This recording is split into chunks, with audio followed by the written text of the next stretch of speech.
दिशा हमको मिली नित मानवीय मार्ग की, पथ मिला निश्चित हमें थी कामना जिस मार्ग की, कृतज्ञता से सौम्यता की नित्य आई निरंतरा, जिनसे है मानव का पथ प्रकाश ज्योति से भरा, वंदना उनकी करे जिनसे सुशोभित है धरा।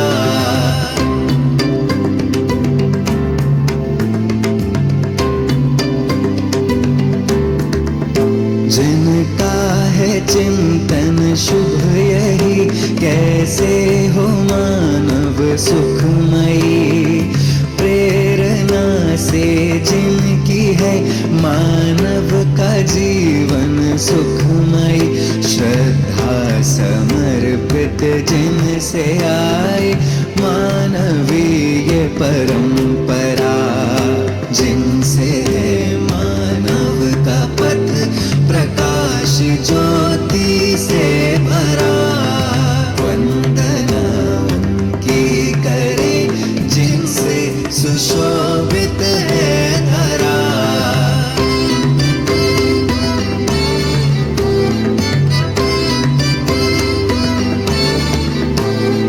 सबके सुख की कामना ले रहती जिनकी कल्पना, निकली जिनसे मानवीय पथ हेतु निश्चित योजना, पूजता उन हेतु जिनसे है सुसज्जित वसुंधरा, जिनसे है मानव का पथ प्रकाश ज्योति से भरा, वंदना उनकी करे जिनसे सुशोभित है धरा।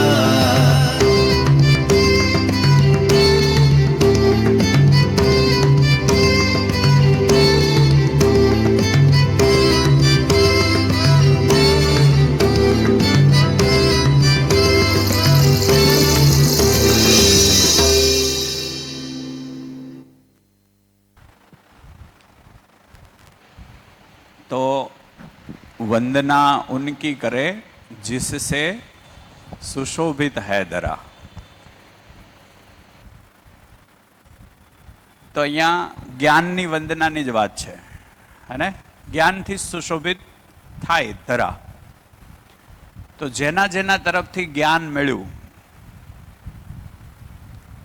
જેના જેના તરફથી જ્ઞાન મળ્યું, ભ્રમ નહીં, જ્ઞાનના અર્થમાં જેના જેના તરફથી મને સહયોગ મળ્યો, પ્રકૃતિને સહયોગ મળ્યો, એકબીજાને સહયોગ મળ્યો, એ તમામની વંદના.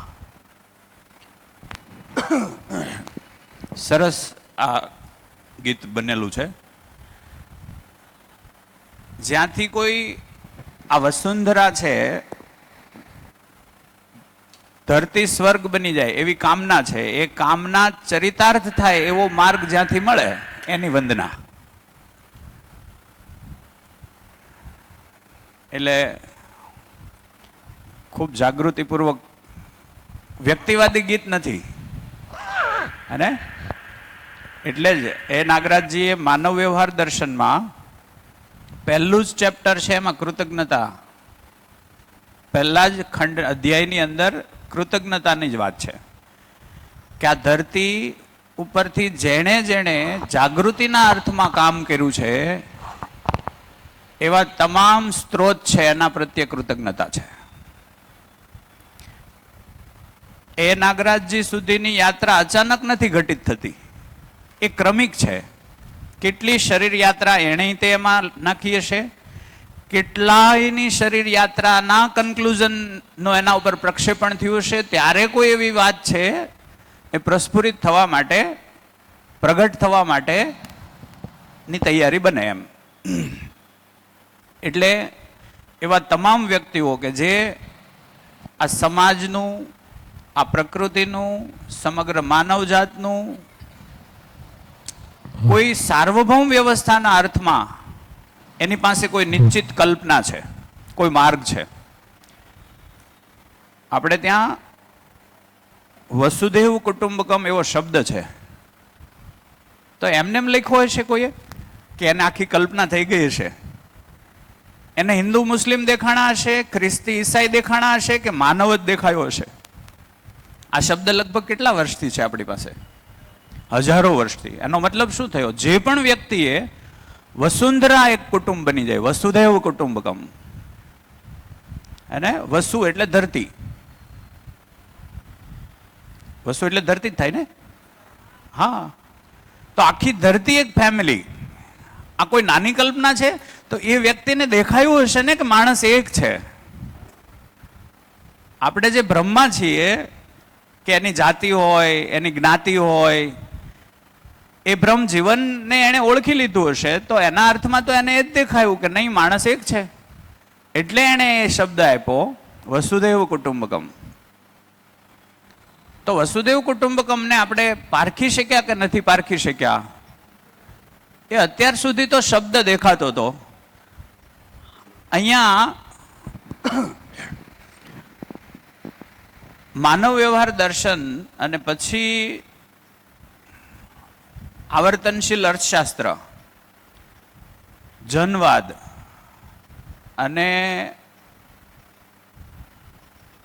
એક છે હજી વાદ જ છે, એ ત્રણ વાંચીએ ને, એ ત્રણની અંદર ઉતરીએ એટલે આખી રોડ મેપ આપ્યો છે. આખી ધરતી એક કુટુંબ કઈ રીતે બની શકે એનો આખો રોડ મેપ છે. ખાલી વાત નથી કરી. 10 સોપાનીય વ્યવસ્થા આપી છે. 10 સોપાનીય વ્યવસ્થા, 10 લોકોથી શરૂ થાય અને 1000 કરોડ ત્યાં સુધીની વ્યવસ્થાની યોજના છે. 10 લોકોને કેમ જીવવું, 100 લોકોને કેમ જીવવું, 1000 ને કેમ જીવવું, કઈ રીતે સ્ટેપ બનશે, અને આખી વસુંધરા એક પરિવાર તરીકે કેવી રીતે જીવી શકે એનું રિયલાઇઝ થઈ શકે એવું મોડેલ પ્રસ્તુત છે. એટલે કૃતજ્ઞતા થાય. ન કરવી હોય તોય થાય. હે, જનવાદમાં બરાબર રીતે આપ્યું છે. તો જે વંદના ગીત છે ને, એમાં જે શબ્દો છે કે જે ભાવ છે ને, એ ચરિતાર્થ 14 બુકની અંદર તમે જોવો અને જાઓ એટલે ચરિતાર્થ થાય. અને એમાં આપણી પોતાની ભૂમિકા શું છે એ સમજના અર્થમાં જેમ જેમ જઈએ એમ 10 સોપાનીય વ્યવસ્થામાં મારી પોતાની ભૂમિકા શું છે એ મને દેખાવા માંડે. એટલે યોગદાન ચાલુ થાય. એટલે સમજવાથી ક્રિયા પૂર્ણતા થાય, સમજાઈ જાય એટલે આચરણ પૂર્ણતા થાય. એટલે એ દિશામાં શરૂઆત થાય. બાબાજી એક જગ્યાએ કીધું છે, समझने के बाद भूल संभव ही नहीं है. आप दुखी रहना चाहे फिर भी दुखी नहीं हो सकते. चाहत तो है ही नहीं, કોઈ દુખી રહેવા માંગતું જ નથી, પણ તમે દુઃખ ઈચ્છો તોય તમારી પાસે એ અડવાઈ ન આવે. એ સમજની શક્તિ છે, એ સમજની સ્થિતિ છે. તો સમજ એ બહુ જ મોટી ચીજ છે. આ ધરતી ઉપર સમજથી ઊંચી કોઈ પ્રક્રિયા જ નથી. ભૌતિક પ્રક્રિયા, રાસાયણિક પ્રક્રિયા, કલ્પનાશીલતા એક પ્રક્રિયા, એનાથી ઉપરની પ્રક્રિયા અને અલ્ટિમેટ પ્રક્રિયા જ્યાં ક્રિયા પૂર્ણ થાય એને આપણે મોક્ષ તરીકે પણ ઓળખીએ છીએ. મોક્ષ, મુક્તિ. સમજ પૂરી થાય એટલે ક્રિયા પૂર્ણ. હવે કરવા જેવું કશું બાકી ના રહી. એ સ્થિતિએ પહોંચી જાય. જીવવા જેવી મજા આવે, જીવવાની મજા આવે. એટલે ઘણા એમ પૂછે કે આ બધું થઈ જાય પછી ધરતી ઉપર વારંવાર અવતરિત થઈ અને એનો આનંદ લેવા માટેની ઈચ્છા થાય ને એ ઈચ્છા માયણા કરવાની. અટાણે કેમ આપણે એમ કહીએ કે જીવવું નથી ગમતું, પછી એમ થાય જીવે જ જાય. જેમ સમજ બનતી જાય અત્યારે પણ મહેસૂસ થાય આપણને, જેમ સમજ બનતી જાય ને એમ થાય ઉત્સવિત જ જીવન છે. જીવનથી અનમોલ કશું છે જ નહીં. જિંદગી જીવવા જેવી છે, પણ આપણે કોઈ ભ્રમવશ એને એવા માર્ગ તરફ કે એવી દિશા તરફ લઈ ગયા કે જેના કારણે એ જીવવા જેવી લાગતી નથી. અનેક વાર કહેવાયું કે માનવ જીવન અનમોલ છે, અદ્ભુત છે, પણ એવા શબ્દો રહી ગયા, આપણને એ વાસ્તવિકતા શું છે એ પકડાણી નહીં. એટલે પછી એમ થાય કહે છે કાંઈ પકડાતું છે નહીં, રહેવા દે નહીં, ખાઓ પીઓ ને પેલું કહે ને સોમભાઈ કે એમ ઢોસા ફાફડા ને ઢોકળા, આ ઢોકળા ફાફડા ને ઢોસા ને એવું બધું. હાજી, કાલની બાબતો ઉપર ચર્ચા થઈ જાય અને કાલની બાબતો ઉપરથી કોઈ નિષ્કર્ષ નીકળ્યા હોય, કાંઈ જોડાણ થયું હોય, ઘરે જઈને ચિંતન થયું હોય, કાંઈ સ્ફૂર્યું હોય, કડીઓ જોડાણી હોય, એવું કાંઈ હોય તો એ પહેલાં ચર્ચા થઈ જાય. હાજી, માઇક આપો, માઇક આપજો ને. છે ને? ક્યાં છે માઇક? ક્યાં ક્યાં છે? ઓકે, એક અહીંયા છે, એક ત્યાં છે, એક ત્યાં છે. ઓકે,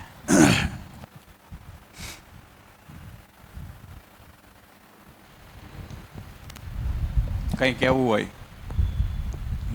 હાજી, સવાલ છે?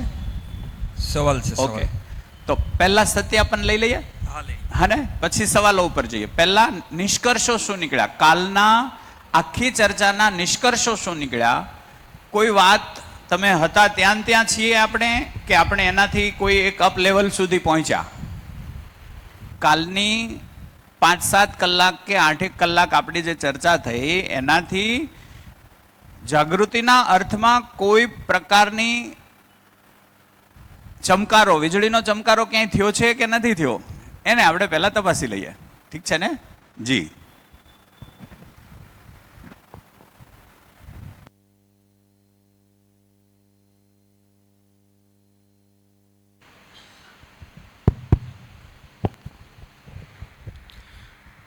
એ રોજી આત્મા, બુદ્ધિ, ચિત્ત, વૃત્તિ ને મન છે ને, એની વચ્ચેની જે સ્પેસ છે ને, તો દુઃખ થાય તો એવું સમજાય કે એરું આમાં લફડું છે, સુખ થાય તો સમજાય કે આ બરાબર ચાલે છે, સમન્વયમાં ચાલે છે.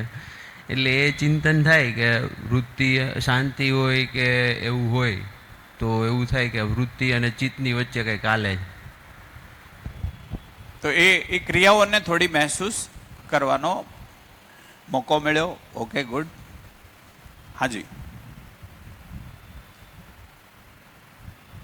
હલો, કાલે તમે એક કીધેલું કે ટોળામાં જ્ઞાન ન હોય એમ, એટલે મેં મારા મેરેજ સુધી લગભગ બધી રવિવારની સભા કરેલી, પણ ત્યાં જાઓ ને એટલે બધાના કપડાં જોયા કરું, બધાના ફેસ જોયા કરું, એ કોઈથી જ્ઞાન લીધું નથી એમ ત્યાં.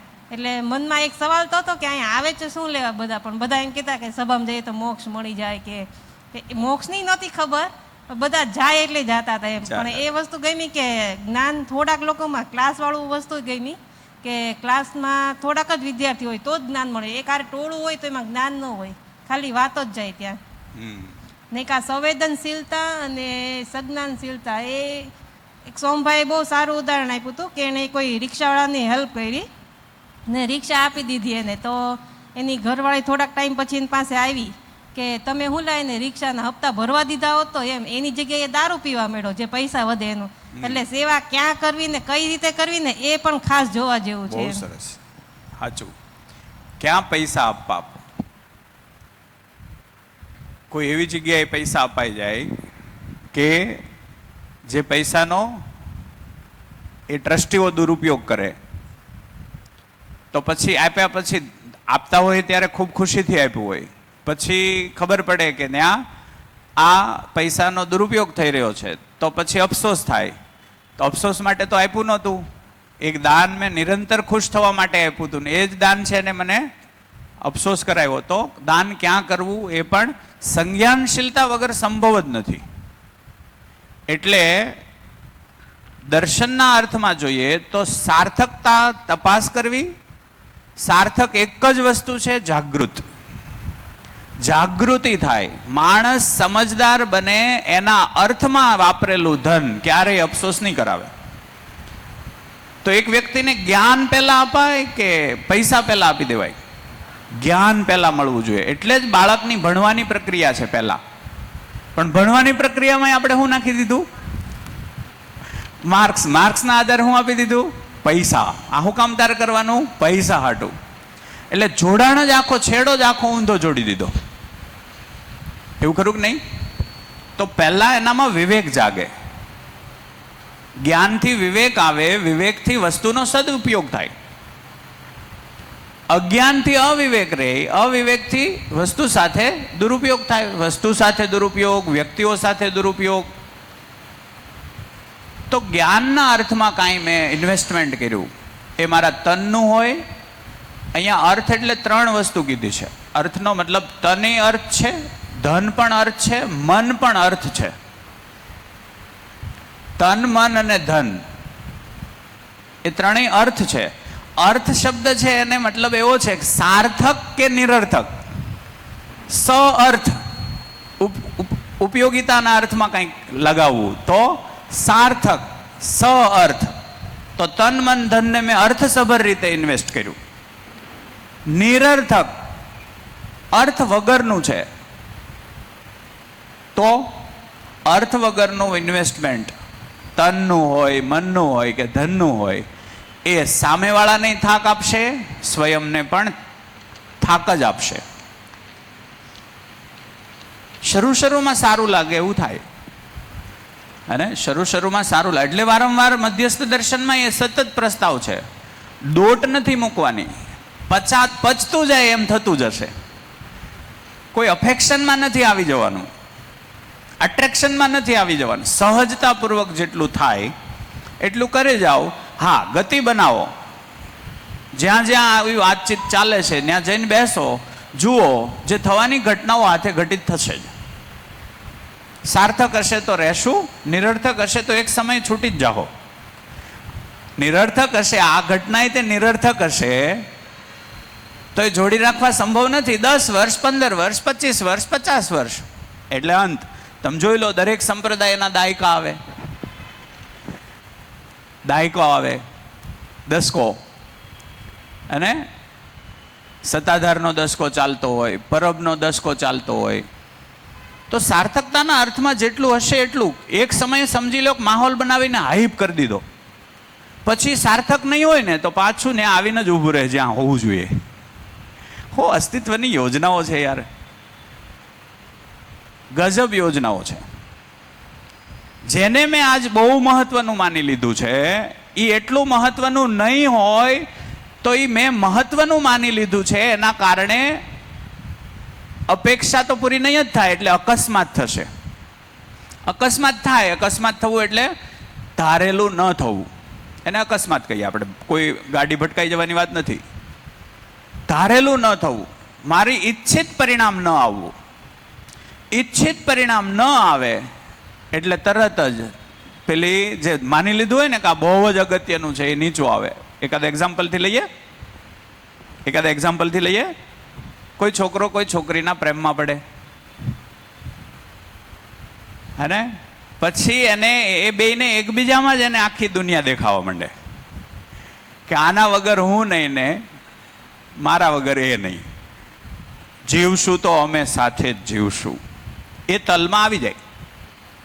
બા તો કે બા નહીં હોય તો હાલશે, બાપુજી તો કે એ નહીં હોય તો હાલશે. એનો મતલબ શું થયો? આપણે પેલું કહીએ છીએ ને, અધિમૂલ્યન. તો અહીંયા વિશ્લેષણ, આ 4.5 ક્રિયાઓ છે ને, 4.5 ક્રિયાઓ, 4.5 ક્રિયાઓમાં સતત મૂલ્યાંકન થાય જ છે. આના વગરનો કોઈ માણસ છે જ નહીં. મૂલ્યાંકન ન કરી શકે એવો કોઈ માનવ જ નથી આ ધરતી પર. મૂલ્યાંકન થાય અને થાય. એટલે મૂલ્યાંકનને એની મૌલિકતા કીધી છે. માનવીની મૌલિકતા છે આ. કોઈ સરકારે આના ઉપર પાબંદી ન મૂકી શકે. કોઈ સરકાર આના ઉપર પાબંદી મૂકી શકે? કાલથી કોઈએ વિચારવાનું નથી એવું થઈ શકે? સંભવ જ નથી, અસ્તિત્વગત છે. એટલે આને કીધી માનવની મૌલિકતા. કંઈક જોયું, મૂલ્યાંકન થાય જ. કંઈક સાંભળ્યું, મૂલ્યાંકન થાય જ. કંઈક અડ્યા સ્પર્શ છો, મૂલ્યાંકન થાય જ. બાળક કોઈ ગરમ તપેલીને અડે, મૂલ્યાંકન થાય જ. મૂલ્યાંકનના આધારે નિષ્કર્ષો લેવાય. મૂલ્યાંકનના આધારે શું થાય? ધીમા નિષ્કર્ષ બને.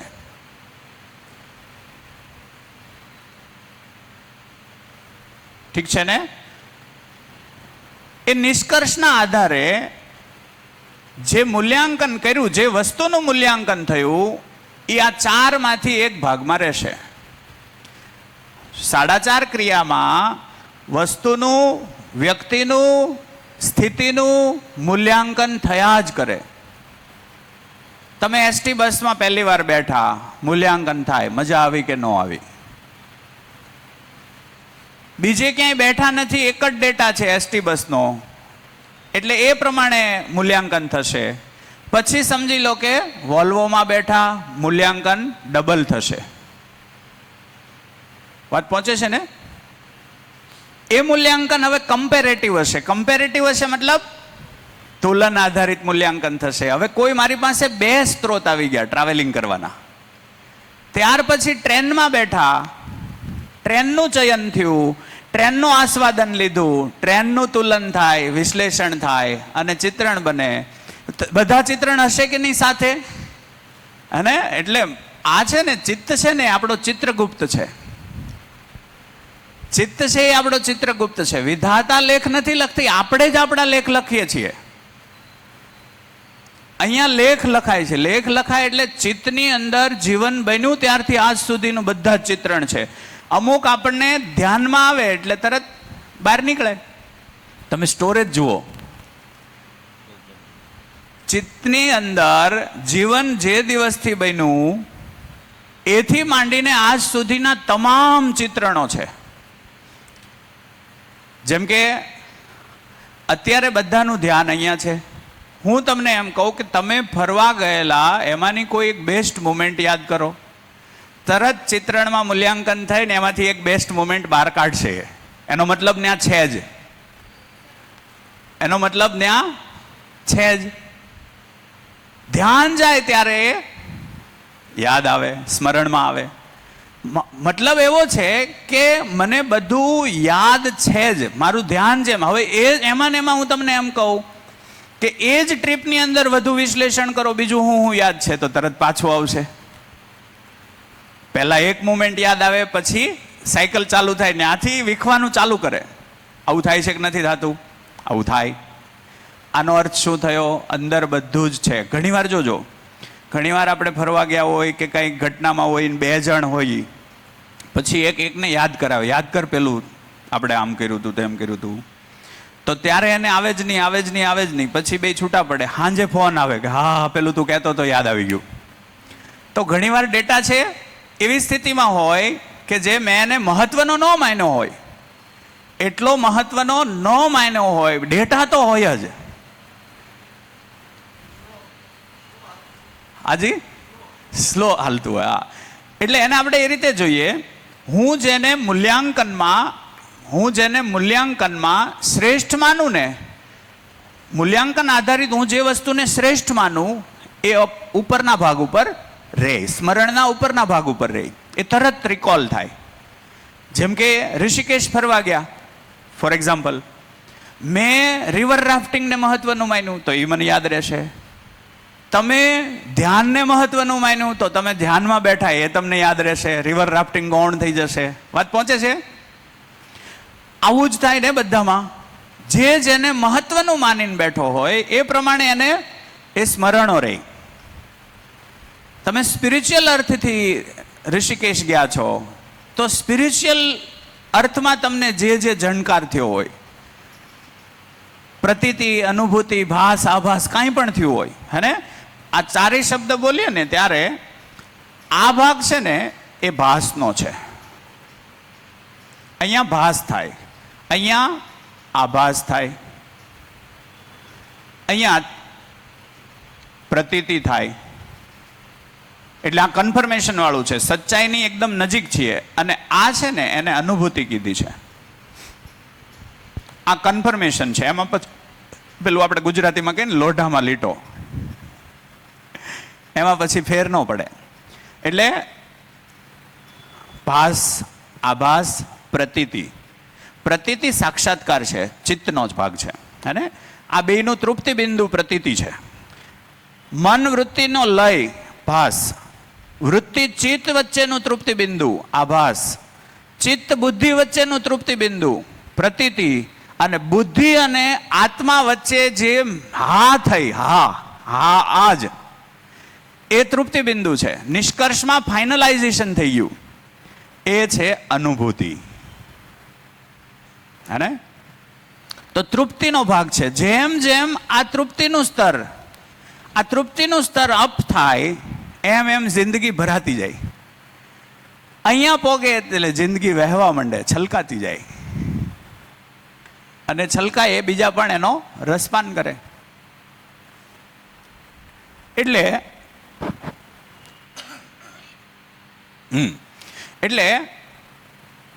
આ છે એને મૌલિકતા કીધી. સ્વ અને ત્વ, સ્વ ત્વ સહિત વ્યવસ્થા એવો શબ્દ તમે વાંચશો ત્યારે દર્શનમાં આવશે. દરેક એકમ સ્વ ત્વ સહિત વ્યવસ્થામાં હોવો આવશ્યક છે. એમાં હાઇડ્રોજનની વાત આવી ગઈ, એ પણ સ્વ ત્વ સહિત વ્યવસ્થામાં હોય તો જ વ્યવસ્થામાં ભાગીદાર બને. હવે પ્રશ્ન આવે સ્વત્વ શું છે? એટલે સ્વ છે હાલ છે, ત્વ છે ચાલ છે. સ્વ શું છે? હોવું, જનકનું હોવું. ત્વ એની મૌલિકતા. ત્વ શું છે? એની મૌલિકતા. તો આ જીવન છે, જીવનનું હોવું એ સ્વ છે. જીવનમાં થતી ક્રિયા એ એની ત્વ છે. એટલે તત્વ જ્ઞાન એમ કે ને, ત્વથી ગતિ બને, સ્વથી સ્થિતિ બને. સ્વ સ્થિતિ છે, ત્વ ગતિ છે. હાલ ચાલ, સ્વ ત્વ, સ્થિતિ ગતિ. હે ને? એટલે સ્વ જીવન છે. એટલે આપણે આને કહીએ આ જીવન ક્રિયા, એમાં જીવન સ્વ છે. અને મૂલ્યાંકન અથવા એની મૌલિકતા એ ત્વ છે. સ્વ ત્વ અસ્તિત્વગત ન હોય ત્યાં સુધી વ્યવસ્થામાં ભાગીદારી સંભવ નથી. ફરીથી, હાલ અને ચાલ અસ્તિત્વગત ન હોય ત્યાં સુધી વ્યવસ્થામાં ભાગીદારી સંભવ નથી. એ અવ્યવસ્થા જ કરશે. જેનો હાલચાલ ઠીક ન હોય એ બીજાના હાલચાલ ઠીક કરી શકે? પોતાનો હાલચાલ, પોતાની સ્થિતિ ગતિ ઠીક ન હોય, આ પંખાની સ્થિતિ, પંખાની ગતિ એ જ ઠીક ન હોય, એક પાંખીઓ એમાંથી કાઢી નાખો તો એનો હાલ બદલી જાય. હાલ બદલી જાય એટલે ચાલુ કરશો તો ચાલ પણ બદલી જાય. અધૂરું છે એ વ્યવસ્થામાં ભાગીદાર ન બની શકે. વાત પહોંચે છે? વાત પહોંચે છે? એટલે ત્વ એ એની મૌલિકતા છે. દરેક પદાર્થ સ્વ ત્વ સહિત વ્યવસ્થામાં ભાગીદાર છે. પ્રાણ અવસ્થા એટલે વનસ્પતિઓ પણ સ્વ ત્વ સહિત. સ્વ એટલે શું? વનસ્પતિમાં સ્વ એટલે શું? પહેલા પદાર્થમાં જોઈએ. પદાર્થમાં સ્વ એટલે શું? પદાર્થમાં સ્વ એટલે શું? પદાર્થમાં સ્વ એટલે એની રચના, રચના બનવી.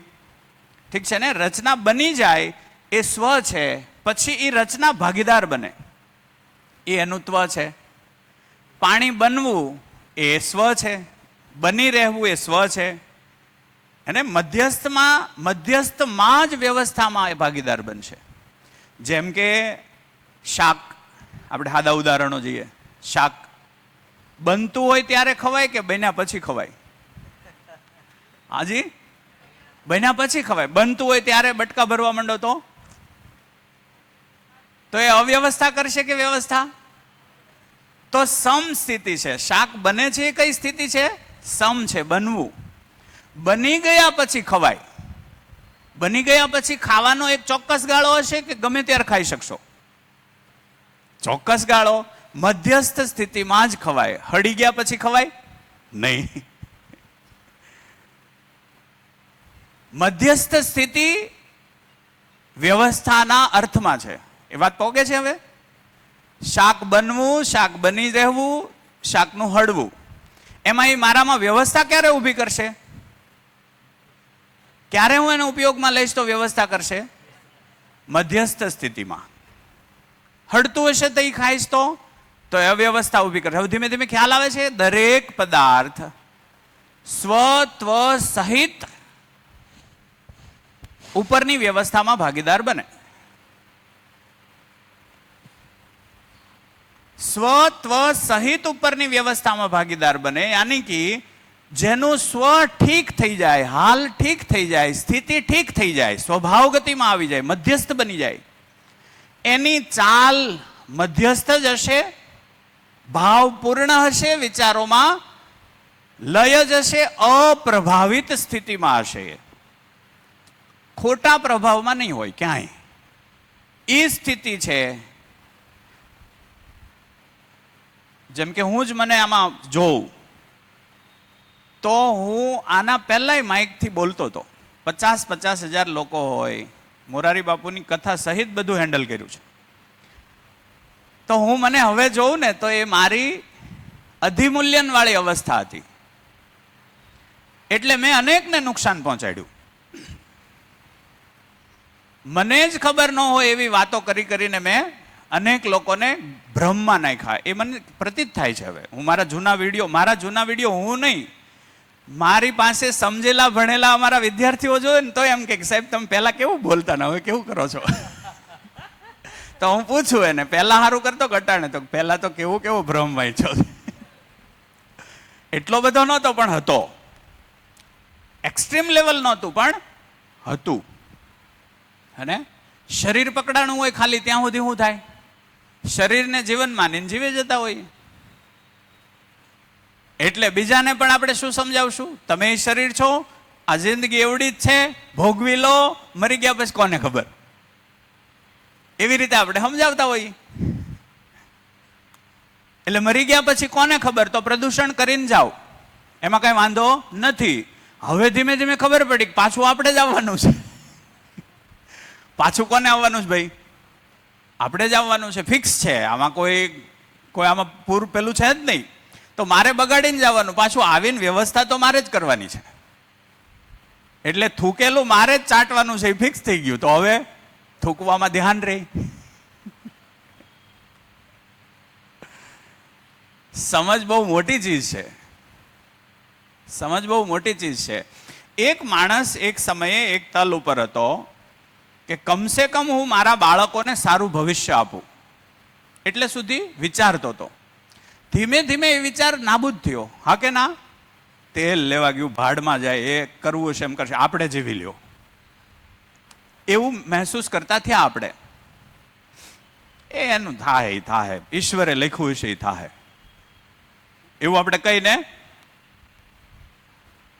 આપણા રસ્તે ચડી જઈએ છીએ.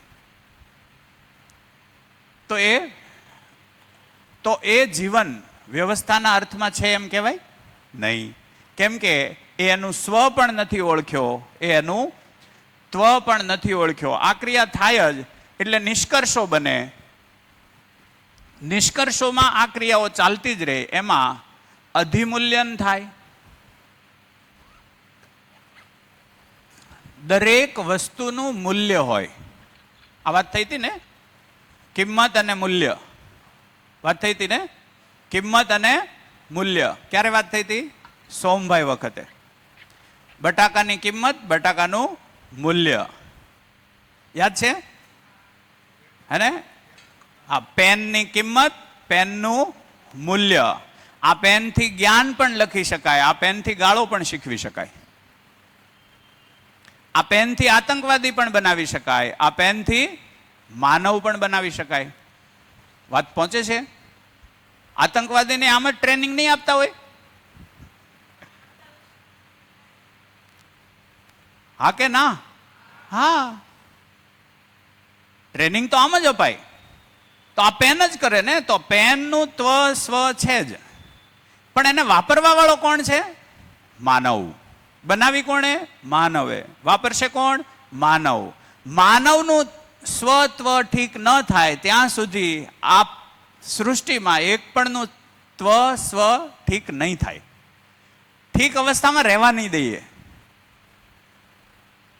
વાત પહોંચે છે ને? તો નિષ્કર્ષમાં અધિમૂલ્યન થાય. એટલે એને આપણે આ રીતે જોઈ શકીએ કે દરેક વાસ્તવિકતા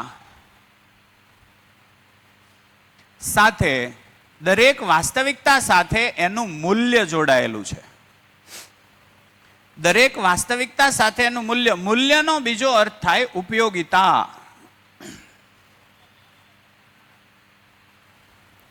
મૂલ્યનો અર્થ શું થાય? એ વસ્તુની ઉપયોગિતા.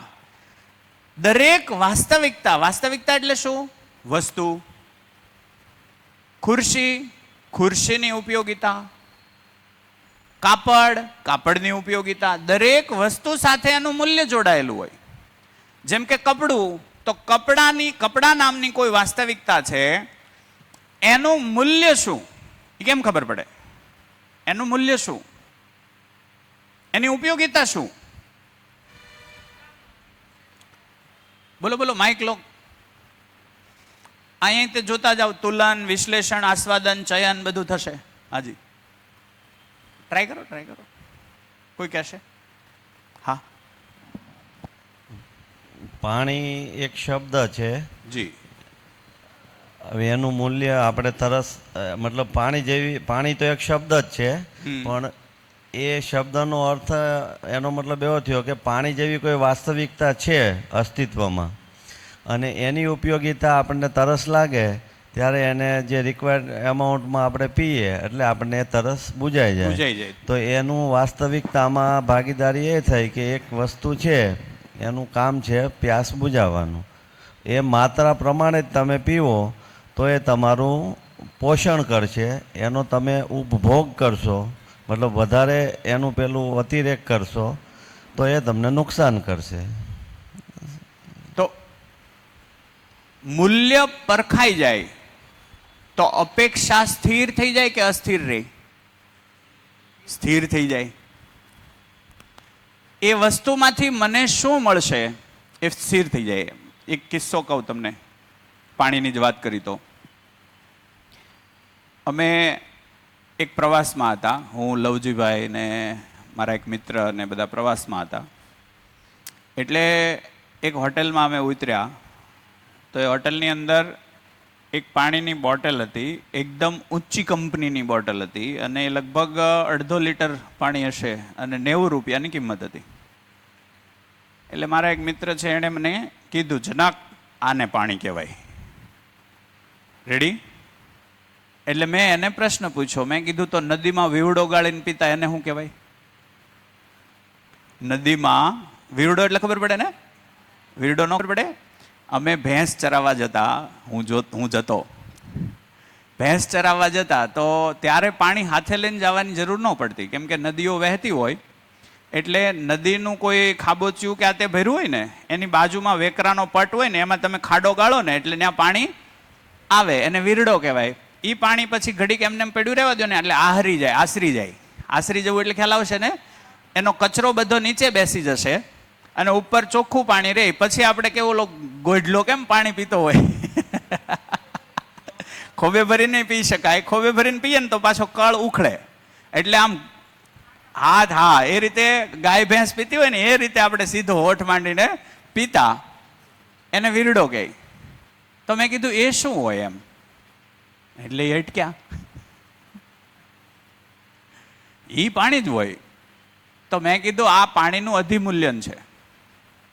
બધું પાણી જ હોય. આંતરડાને ખબર નથી તે 90 વાળું પીધું કે મફતનું પીધું, આંતરડું પાણીને જ ઓળખે છે. આ અહીંયા છે બધું. આજે આપણે બધા બ્રહ્મમાં છીએ કે નહીં? સમથિંગ કંપનીનું પાણી. અમે તો હમણાં પાણી ઇન્ડસ્ટ્રીઝને બહુ જોઈ. લવજીભાઈ કઈ કેવું છે? ગોઢલો ન ખબર પડે ને? કેટલા ન ખબર હોય? ગોઢલો થઈને પી લે. ગોઢલો એટલે છે ને એ વાછળ પેલું હોય ને, બળદ હોય ને, બળદ એનું નાનું સ્વરૂપ, નાની વયમાં એને ગોઢલો કહે. તો એ આવી રીતે આમ પીતો હોય પાણી નદીમાં, તો એ રીતે 4 પગે થઈ, હાથને પગ બનાવી દેવાના, 4 પગે થઈને પી લેવાનું, એને ગોઢલો થયા કહેવાય. ઓકે, હા તો શું વાત હતી? પાણી. અમે પાણી ઇન્ડસ્ટ્રીઝ હમણાં જોઈ, આપણને એમ લાગે છે કે આ બધું ફિલ્ટર થઈને આવે છે, આપણને એવું લાગે છે કે આ બધું ફિલ્ટર થઈને આવે છે. ફિલ્ટર કરવામાં પાણી પોહાતું નથી એટલું બધું. એટલે એમને મેં ભરાતી બાટલીઓ આપણે પીએ છીએ, પણ આપણા મનમાં એવું ફિક્સ છે કે અમે આ જ પીએ, બ્લેક વોટર સિવાય અમારે કશું જ ના ચાલે, એવું થાય. તો એ પાણીનું અધિમૂલ્યન છે. શું છે? જેથી બ્લેક વોટર અવેલેબલ નહીં હોય ને તેથી પીડા આવશે. તો પાણીને પાણીની રીતે જ લ્યો, પાણી પાણી જ હોય. હા, આપણે જે ધરતીના સ્તરોમાં પાણીના બદલાવ કર્યા ને એના કારણે ક્ષાર વધ્યા છે, તે એના કારણે ક્ષારને મેન્ટેન કરવાના યંત્રો રાખવા પડી, રાખો, પણ પાણી પાણી જ હોય. એટલે પાણીનું અધિમૂલ્યન થશે ને તો એની ઉપયોગિતા હોય એના કરતાં એને વધુ માની લીધું, એ પણ હાનિકારક. એની ઉપયોગિતા હોય એના કરતાં નીચું માનવું એ પણ ઘાતક. એમાં અપેક્ષા સંતોષાશે નહીં. એટલે ત્યાં આપણને પીએ પાણી પણ પીડા પીતા હોય એવું લાગે. ક્યાંક ગોળે પીવાનું થાય ને તો એ પીતા હોઈએ પાણી, પણ આપણને એમ થાય પીડા પીએ છીએ. એટલે સમજાય છે? કોણ કહેશે? હું હાજી.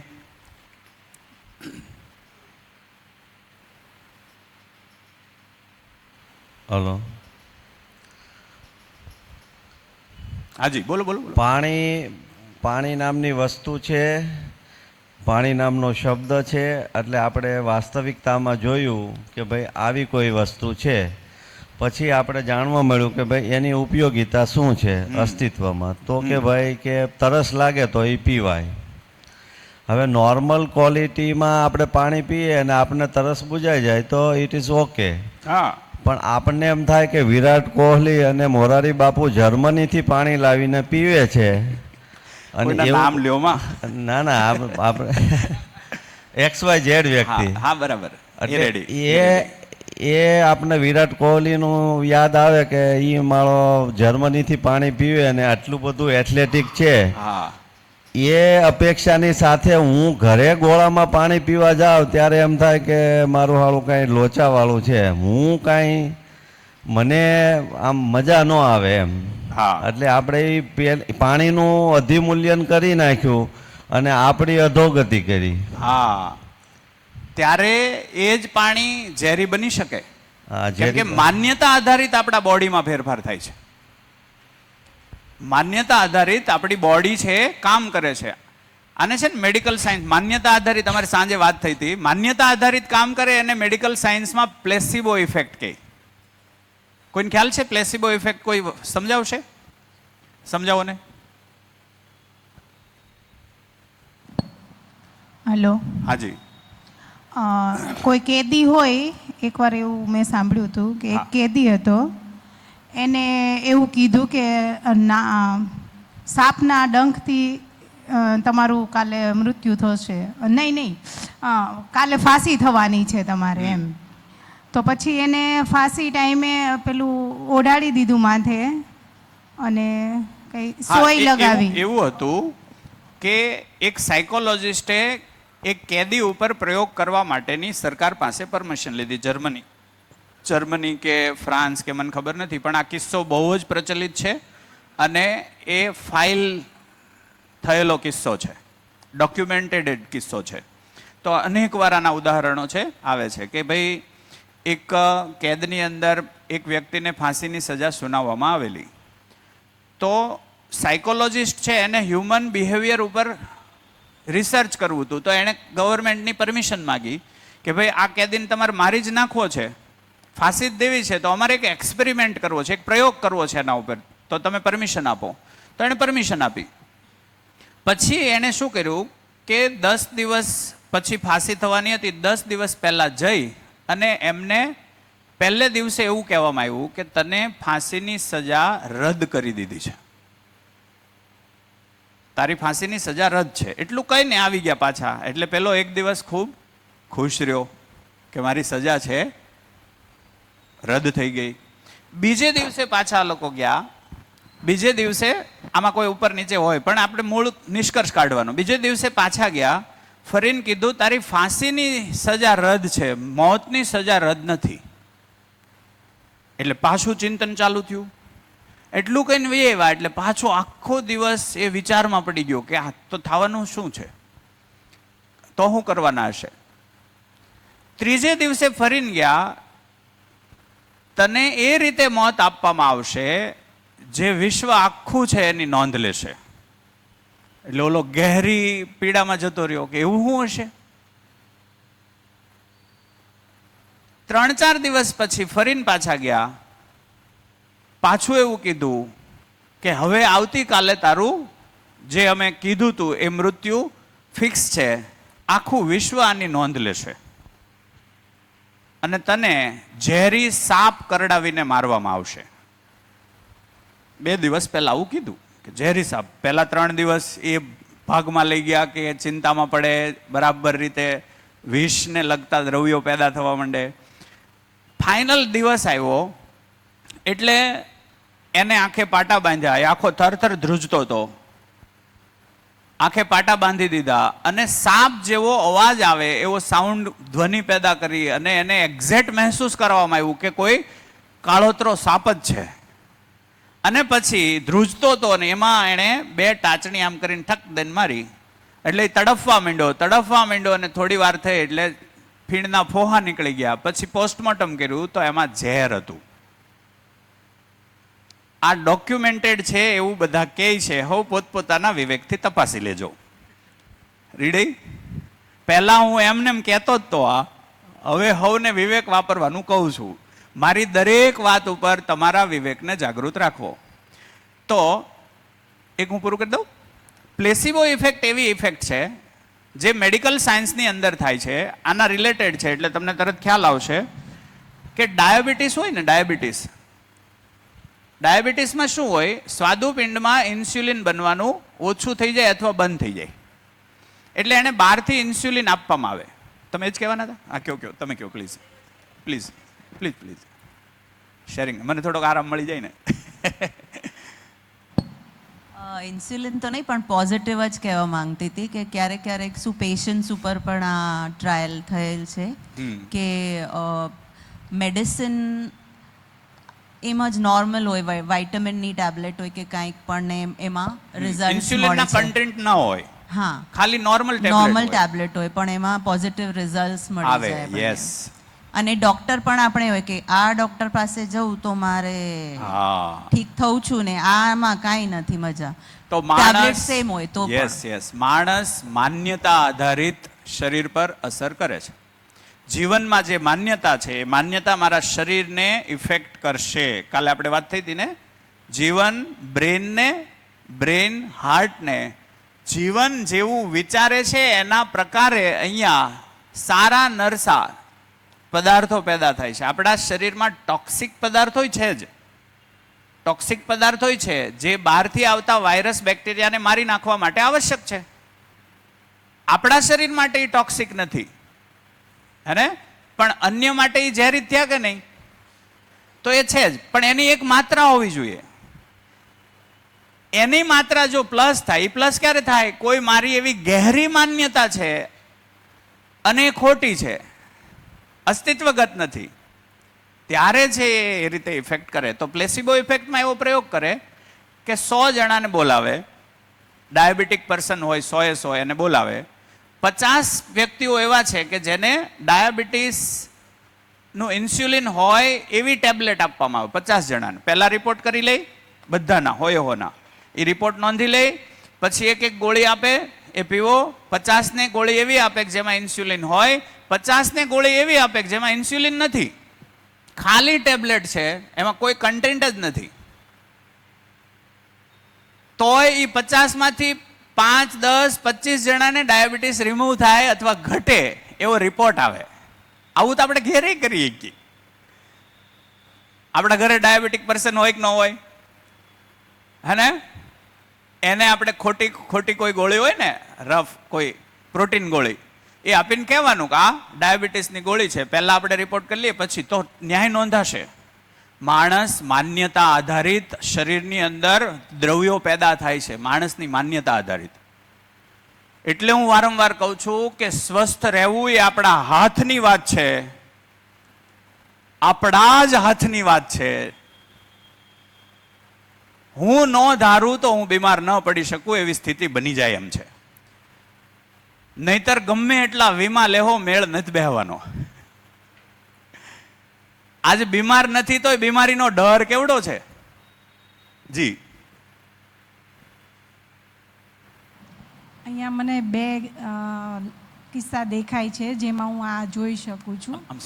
એક મેં મૂવી જોયું હતું 83 મૂવી, એમાં ક્રિકેટનું હોય છે. તો ફાઇનલ ક્રિકેટ વખતે એક જે ખેલાડી હોય છે ને એને કેપ્ટન એમ કહે કે કંઈક પેઇન થતું હોય તો એને ટેબ્લેટ આપે છે, અને બીજે દિવસની ફાઇનલમાં એનું પરફોર્મન્સ એવું આપે છે ને કે બહુ સારું આપે છે. તો એનો બીજો સાથીદાર હોય ને એ પૂછે છે કે શેની દવા આપી દીધી એને, એમ તો કે વિટામિનની આપી હતી એમ.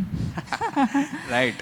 અને બીજું માન્યતા આધારિત છે એમાં કે અમારા ઘરનું વાતાવરણ નોર્મલી એવું પહેલેથી છે કે છોકરાઓને પહેલેથી અમે કોઈ વસ્તુ પર દડાવતા, ધમકાવતા કે ડર બતાવતા કે ભૂત આવશે, કે આ નહીં કરીશ તો આમ થઈ જશે, કે ફાધરનો ડર, કે એવું અમે અમારું વાતાવરણ નથી ઘરનું.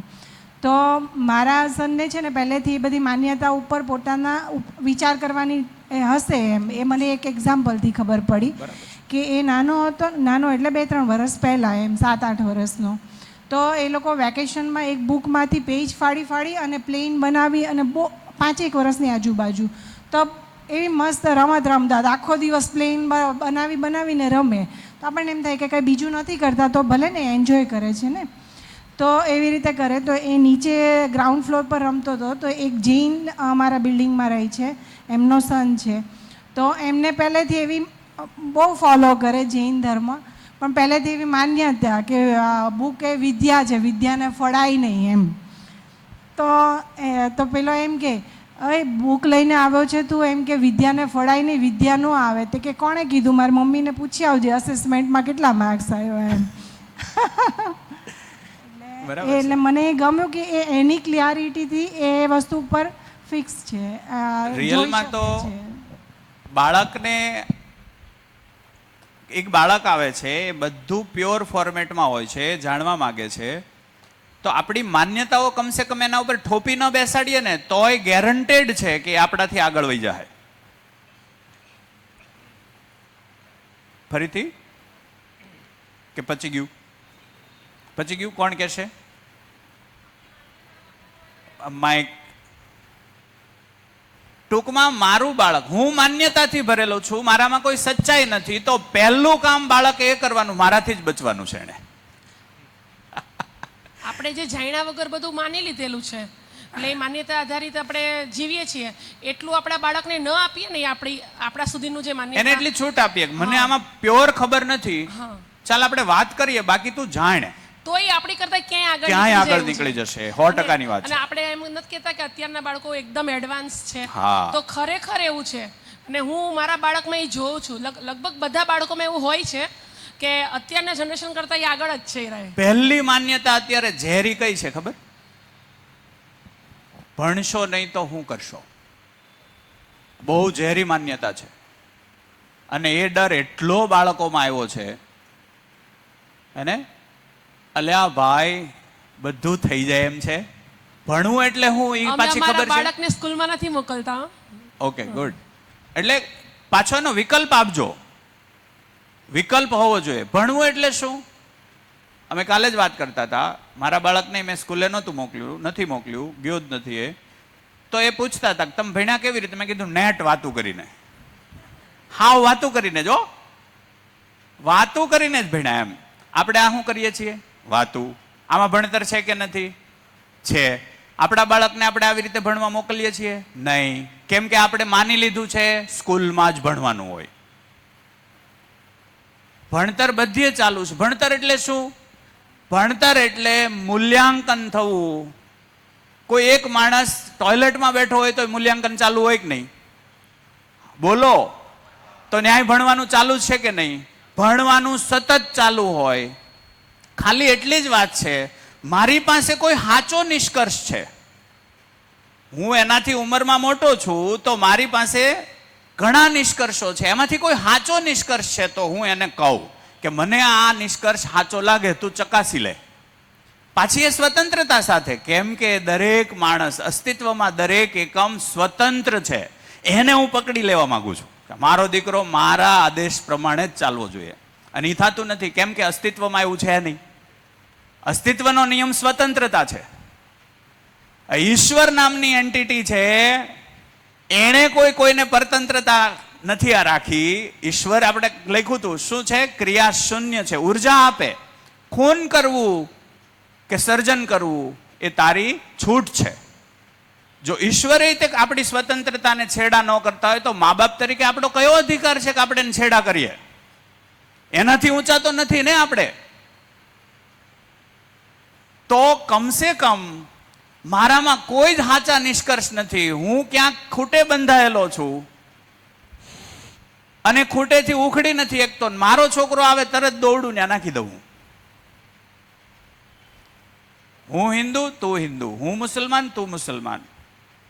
હું જૈન, તું જૈન.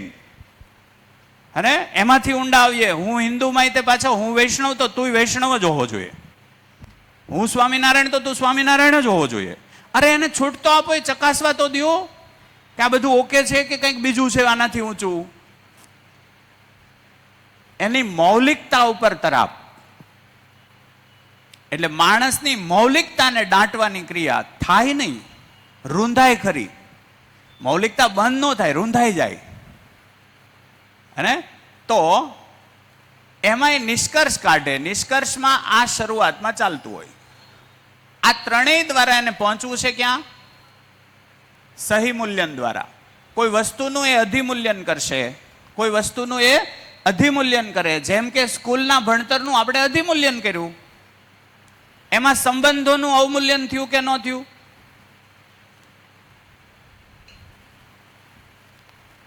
કઈ રીતે? કોણ કહેશે?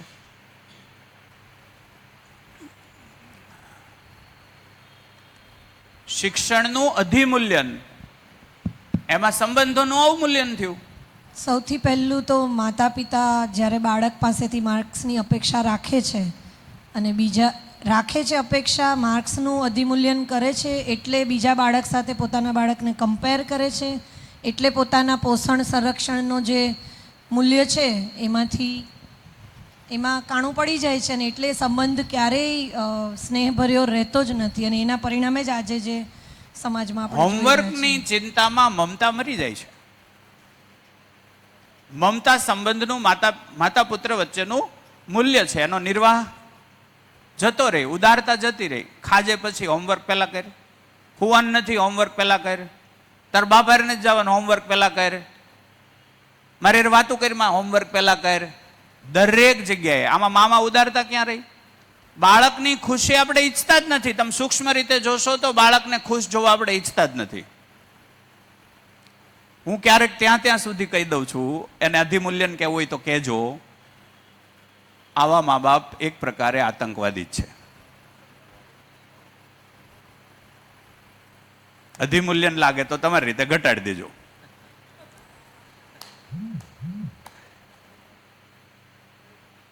આક્રંદ મચાવ્યો છે હોમવર્કે, તો આક્રંદ મચાવ્યો છે. અધિમૂલ્યન લાગે તો ખંખેરી નાખજો, તમને સારું લાગે એ કરજો, મને વાંધો નથી. બરાબર છે? મને વાંધો જ નથી. મારા કહેવાથી કાંઈ બદલીને જ જવાનું. અસ્તિત્વમાં જે જેટલું હશે ત્યાં આવીને ઊભું રહે. ખાલી એટલું જ आहे, કેટલાક વર્ષો તમારા વહી જાય. ખુશીપૂર્વક જીવવાના કેટલાક વર્ષો જતા રહેશે, બાકી કશો ફેર નથી પડવાનો. જે છે એ જ રહે. મારાથી કોઈ સત્ય ન બદલાય, તમારાથી કોઈ સત્ય ન બદલાય. સત્ય અસ્તિત્વગત છે, હતું અને રહેશે. એમાં કોઈ લીટો પાડીએ કે એમ નથી. ખાલી મારું મૂલ્યાંકન અધિમૂલ્યન અવમૂલ્યન છે, એમાં પીડા છે. નિર્મૂલ્યનમાં અતિ પીડા છે, સહી મૂલ્યનમાં શાંતિ છે. ચોક્કસ અપેક્ષાઓ ફિક્સ સહી મૂલ્યનમાં જ થાય. અને અપેક્ષાઓના આધારે જો જોઈએ તો ખોટી ઈચ્છા ક્યારેય પૂરી ન થાય, સાચી ઈચ્છા ક્યારેય અધૂરી ન રહી. ખોટી ઈચ્છા ક્યારેય પૂરી ન થાય, સાચી ઈચ્છા ક્યારેય અધૂરી ના રહે. સાચી ઈચ્છાઓ હેમાંથી મળશે? મૂલ્યાંકનમાંથી. અધિમૂલ્યન, અવમૂલ્યન, નિર્મૂલ્યન, સહી મૂલ્યન. સાચી ઈચ્છાઓ ક્યાં સ્થિર થશે? સહી મૂલ્યનમાં. જી હલો. હવે અત્યારે અહીંયા પ્રશ્ન એ થાય કે બાળક છે બંનેનું છે, માતા અને પિતા. માતા અને પિતા બંને શિબિરમાં પણ આવે છે. એકની જાગૃતિ થઈ ગઈ કે મારે હવે આવું નથી કરવું, મારે આતંકવાદી નથી બનવું. પણ માતાને એમ છે કે ના, મારે તો હવે એની લીટી પૂછી શકે એમ નથી. તો હવે એ ટાઈમ પર તો સંઘર્ષ થશે. નહીં, સંઘર્ષ નહીં. જે જાગૃત હોય ને સંઘર્ષમાં ન પડે. આગળ કેમ મેં કીધું, તમે તમારી રીતે સેટ કરજો, મને વાંધો નથી. મેં મારા બાળકો સાથે શું કર્યું મને ખબર છે. ઓકે. અને એની અમને ખુશી છે, એને ખુશી છે ને મને ખુશી છે. અમે એમાં તૃપ્ત છીએ વગર હોમવર્કે. ઠીક છે ને? તો તમારે હોમવર્કની બળતરા કરવી કે નહીં એની રીતે જોહે. તમે એક સ્તર પર આવી જશો ને એટલે તમે સ્થિર થઈ જશો, એનો પ્રભાવ ધીમે ધીમે બીજે જાહે જ. ઓકે. બાળકોમાંય જશે, પેલામાંય જશે. એટલે એક સમયે બાળકો કહેશે કે પપ્પા બરાબર છે, તું ખોટી છો. ઓકે. ત્યારે એનું મૂલ્યાંકન ચાલુ થાય. જેનું જે રીતે હશે એ ગતિ બનશે. બરાબર છે. કે બાળક મને ખોટું કહેવા માંડ્યો, હું તો એનું હિત ઈચ્છતી હતી, આવું કેમ થયું? બરાબર છે. ત્યારે એનામાં ચિંતન. એ જે તું ખોટી છો એવું કહેવું ને, એ એક પડાવ છે, એક ઘટના છે. એને આપણે દુર્ઘટના ગણીએ પણ ઘટના છે એક. જો વિવેકી માણસ હશે તો ત્યાં તરત અવેર થઈ જશે અને શોધમાં લાગી જાય કે હું ક્યાં ખોટો હતો કે ક્યાં ખોટી હતી. એ શોધમાં લાગી જવા માટે એ બાળક છે તમને પૂરક બન્યું છે. અને થશે એક દી એ જ. થોડો ટાઈમ લાગશે પણ થઈ જશે. મારે મારા બાળકને નથી શીખવાડવાનું તારે મને કાયમ સાચો કહેવાનું. એમ શીખે કોઈ? તારે મને કાયમ સાચું કહેવાનું, હું સાચો છું એમ કહેવાનું, તાર મમ્મી ખોટી છે એમ કહેવાનું, એમ શીખે કોઈ દી? નહીં. એ તે મૂલ્યાંકન કરે છે કે નથી કરતું? કરે છે 100%. તો એ નક્કી કરશે ને હું મારા આચરણમાં રેડી રહું. એ નક્કી કરશે. જે દી નક્કી થશે તે દિવસે એકને પીડા આવશે, એકને શાંતિ આવશે. તમે જાગૃત અવસ્થામાં હશો તો શાંતિ આવશે. 100% છે. 20 વર્ષ લાગે, 25 વર્ષ લાગે, તમે પહેલેથી શાંત તો હતા જ. હવે પરિણામ આવ્યું, ફળ ભોગવો છો.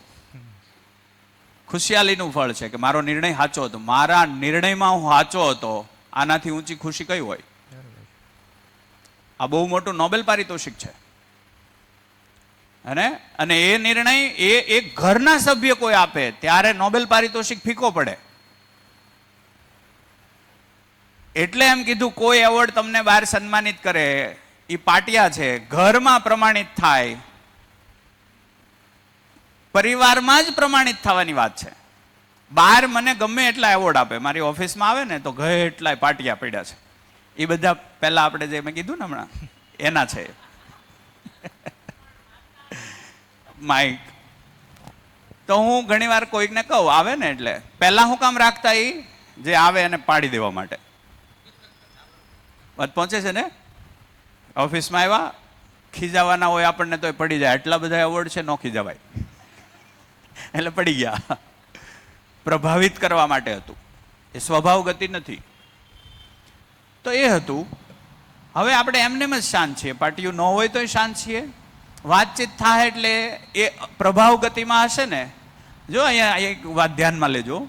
કોઈ વ્યક્તિ પ્રભાવ ગતિમાં તમારી પાસે આવ્યો, આમ કહી દઉં તેમ કહી દઉં વગેરે વગેરે, તમે મધ્યસ્થ ગતિમાં છો, નિરંતર મધ્યસ્થ ગતિ તમારી લાંબી છે, તો એ માણસ ધીમે ધીમે ધીમે ધીમે તમારી પાસે આવીને ઠરી જ જાય. આ પાક્કું છે. જેમ જળ પદાર્થમાં તાપમાન વહનનો સિદ્ધાંત છે, એમ જીવનની અંદર આવેશ, સમાવેશ અથવા તો વિષમાવેશ એ મધ્યસ્થ થવા માટે જ છે. એટલે મધ્યસ્થ ગતિમાં કોઈ એક જીવન હોય, એની પાસે જાય એટલે પ્રભાવ ગતિ શીતળ જ બને, મધ્યસ્થ જ થઈને બહાર આવે. એ ભાવનો મહિમા છે. સ્વભાવ ગતિ, સ્વભાવ. સ્વ શું કીધું? હોવું. ત્વ ભાવમય બની જવું. ભાવમય હું છું. ત્વ એટલે ભાવ. છેવટે મૌલિકતાથી શું આવશે? આખી ચેનને પકડો. મારું ત્વ ઠીક થઈ જાય. ત્વ ઠીક થઈ જવું એટલે દરેક વાસ્તવિકતાઓના નિષ્કર્ષમાં હું સત્ય સુધી પહોંચી શકું. સત્ય સુધી પહોંચી શકું તો સહી મૂલ્યન જ હશે. સહી મૂલ્યનમાં અપેક્ષા કેવી હશે? અપેક્ષા કેવી હશે? સ્થિર હશે, પૂરી થશે જ. પૂરી થાય એવી અપેક્ષાના ભાગમાં હું હોઉં તો ભાવમય હશ કે અભાવમાં? ભાવમય હશ. યાની કે ત્વનું ભાવમય બની જવું. ગજબ વાત છે યાર, મારું અત્યારે ખુલે છે આ બધું. અને ત્વ ભાવમય બની જાય. મોટે ભાગે ત્વ આ સ્થિતિમાં અભાવમાં હોય. આ સ્થિતિમાં શું હોય? આ ત્રણેય સ્થિતિ કેવી છે? વિચારોમાં અંતરવિરોધ હશે કે લય હશે? અંતરવિરોધ હશે. અને ભાવના દ્રષ્ટિએ અભાવમાં હશે. અભાવમાં હશે. આ સ્થિતિ કેવી છે? આ સ્થિતિ કેવી છે? અહીં લખું, આમ લખું. અને આ સ્થિતિ ભાવપૂર્ણ અને વિચારોમાં સ્થિરતા. હવે એક તપેલી ગરમ હોય તો એનું તાપમાન ઊંચું છે. એના સંપર્કમાં જે હવા આવશે એ હવાના અણુ સંપર્કમાં આવતાની સાથે તાપમાન લઈ લેશે. તો અહીંયા જળમાં તાપમાન વહનનો જેમ નિયમ છે એમ અહીંયા કોઈ શીતળ વ્યક્તિ, ભાવમય વ્યક્તિના સંપર્કમાં અભાવમય વ્યક્તિ આવે તો એ ભાવમય જ બને. એ અસ્તિત્વનો નિયમ છે. ઓલો એનો ઓરા ખોહે નહીં, કેમ કે એ તો સ્થિરતામાં છે. વાત પહોંચે છે? એટલે ગયા હોય ગુસ્સામાં, આવે નિરાત લઈને. પછી ક્યારેક કેવા હોતા આવે, તે દી હું ગુસ્સામાં તો સારું થયું તમે રોઈકો.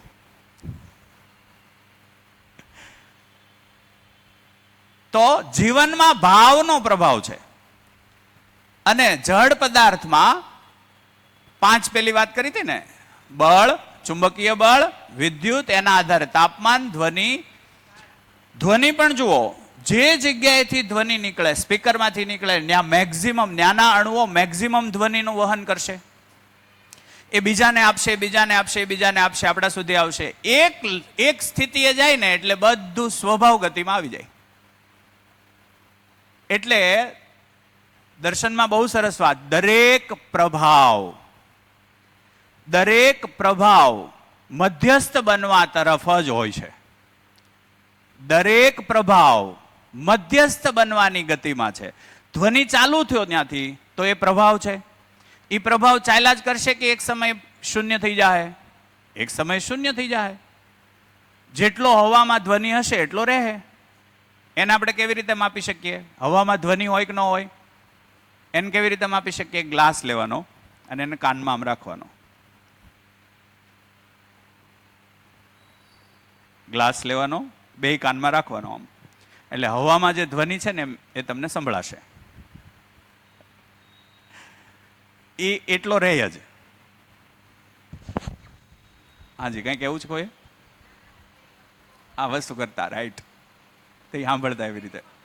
હા, બરાબર છે. બાળપણમાં જળ પદાર્થો સાથે જે આપણે રમતા હતા ને એમાંથી બહુ શીખતા હતા, પણ હવે તો ચોપડીમાં જ ઘુસાડી દીધા બધાને. ચોપડી સિવાય કાંઈ નહીં. ચોપડીમાં પાછી 5 જ. અને ઇતિહાસ હું ભણવાનું, હુમાયુ અકબરને કેમ મારી નાખ્યો, અકબરે ફલાણાને કેમ મારી નાખ્યો, વગેરે વગેરે વગેરે. ઠીક છે? હાજી, કોઈ કાંઈ કહેવા માંગે છે? આટલી વાતનો નિષ્કર્ષ પહેલા લખી નાખો ને. આટલી વાતનો આ ગજબ વાત છે. જેટલાને જે વાત પહોંચી હોય, મને તો ગજબ વાત પહોંચી. આ મને ઘણીવાર છે આપણે સમજા, હું ઘણીવાર કહું દરેક શિબિર મારા પોતાના સ્વાર્થ માટે હોય છે. આ એટલી ગહન, હું લવજીભાઈ છે ને પેલા શિબિરમાં અમારી બેની હું માન્યતા હતી કહું, હું તો એમાંથી નીકળ્યો, લવજીભાઈ ક્યાં છે એ જોહે અને કહે પછી. અમે પેલા મુકેશભાઈ, તમે બધા શિબિરમાં ગયા કરતા, શિબિરમાં બેહતા, તો અમે બે શું મૂલ્યાંકન કરતા ખબર? આ લોકો હું એકનું એક સાંભળવામાં રસ લેતા છે, હરીફરીને શિબિર છે એના હોય. અમે બેયનું મૂલ્યાંકન હતું. આ હું આજે એકદમ સરળતાથી પ્રસ્તુત થાઉં છું. પહેલી શિબિરમાં અમે આવ્યા, ઓકે, અડધી ભરી હતી પહેલી નિકોરાવાળી, અડધી ભરી, ઓકે. પછી બીજી શિબિરમાં પટેલ સમાજની વાડીમાં પાટીદાર ભવનમાં, તેથી 3 દિવસ જ હતું એટલે અધૂરી રહી. મારે 2 વાત મૂળભૂત જોતી હતી, આત્મા પરમાત્મા વાળું કંઈ છે કે નહીં, એ 3 દિવસમાં કાંઈ આવે નહીં, એટલે આપણે પછી છોડીએ. એવી રીતે જતા તો 2018-19માં તમને બધાને જોતા ને, વિનુભાઈ 3-4 વિનુભાઈ હોય, 2-3 મુકેશભાઈ,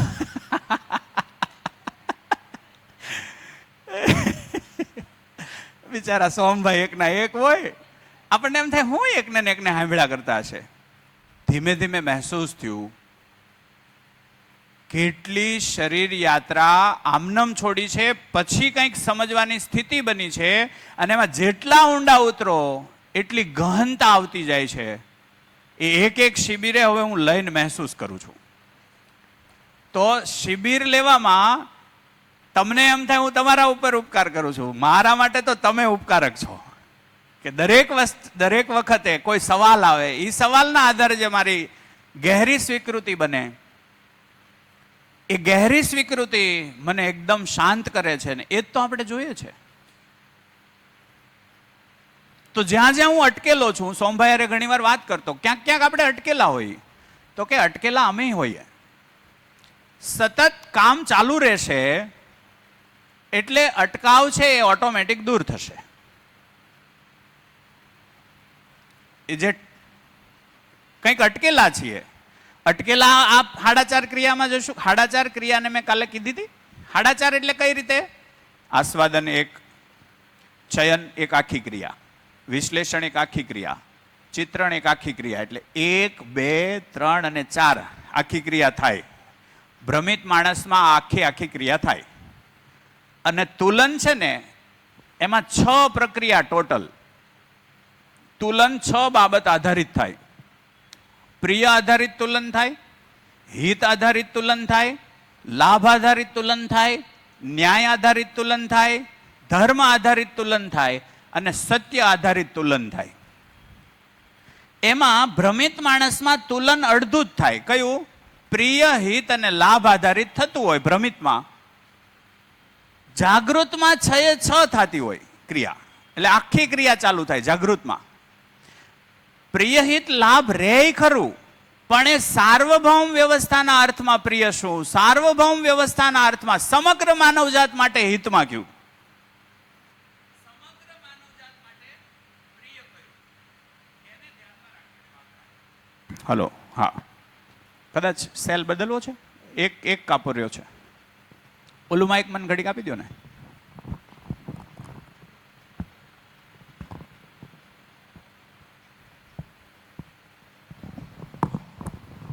હા, તો આમાં મારું પ્રિય શું, મારું હિત ક્યાં વ્યક્તિગત, મારો લાભ શું. લાભ ધનના અર્થમાં, હિત સ્વાસ્થ્યના અર્થમાં, પ્રિય ઇન્દ્રિયોના અર્થમાં.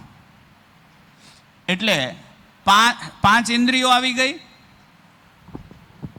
લાભના આધારે રૂપ, બળ, ધન, પદ આવી ગયું. એટલે 9 ચીજ અહીંયા પૂરી થાય. 9 એ મારા ભાગના સંદર્ભમાં જ હું વિચારું. આ સમાજ સેવા કરવાથી મને કોઈ પદ મળે એમ છે કે નહીં? તો સેવા છે કે પદ મેળવવાની પ્રક્રિયા છે? બોલો. પદ મેળવવાની પ્રક્રિયા. સેવા જરિયો છે. પદ ન હોય તો હું જાઉં કે ન જાઉં, તો એ મારી સેવા નથી. તો એ સંજ્ઞાનશીલતા ગણવી, સંવેદનશીલતા ગણવી કે સંવેદનહીનતા ગણવી? સંવેદનહીનતા ગણવી.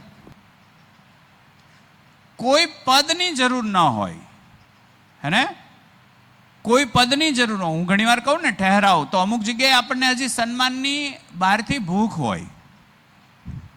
સૂક્ષ્મ રીતે જોઈએ તો એ દેખાય. તો એ ભૂખ હજી ગેરવ્યાજબી છે. બહારથી સન્માન ક્યારેય પૂર્ણ પ્રાપ્ત ન થાય. સ્વયંનું જ વાત છે. સ્વયંમાં સન્માનિત થઈ જાવ તો જ છે નિરંતર સન્માનિત રહું. સ્વયંમાં સન્માનિત સહી મૂલ્યનથી જ થઈ શકાય. પહેલા હું મારું મૂલ્યાંકન પરફેક્ટ કરું. હું શું છું, હું શું કામ છું, મારી ક્ષમતા શું છે, મારી યોગ્યતા શું છે, મારી પાત્રતા શું છે. ક્ષમતા બધામાં અસીમિત છે. ક્ષમતા બધામાં અસીમિત છે. યોગ્યતામાં અપડાઉન હોઈ શકે. ક્ષમતા એટલે કલ્પનાશીલતા કેટલી છે બધામાં? અઢળક. તો ક્ષમતાની દ્રષ્ટિએ કોઈને અધૂરું બનાવ્યું છે કોઈએ નહીં. હવે થાય યોગ્યતા.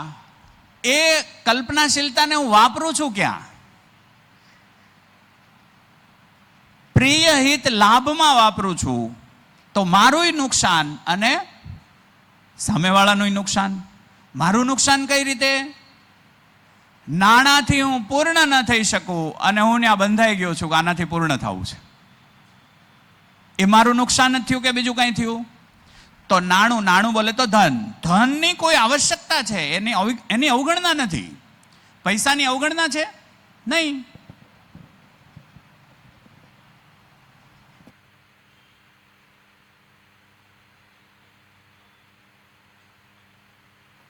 હલો, પૈસાની અવગણના નથી. પૈસા આવશ્યક છે. કેટલા આવશ્યક છે એ તો ખબર હોવી જોઈએ.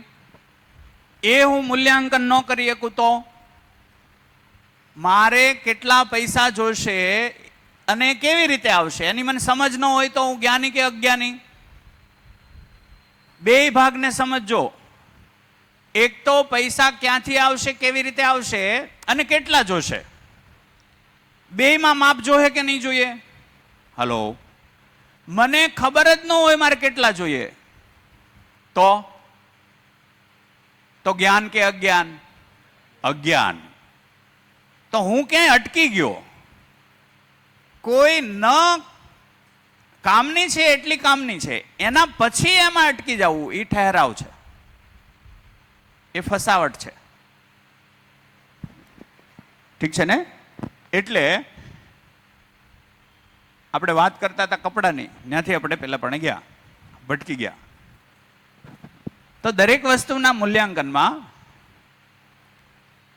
પછી લખવાનું છે. બે વાત છે, લખવાનું છે અને આ. તો કપડાં શું? કપડાની મૂલ્યાંકન કરવું હોય કઈ રીતે કરશું?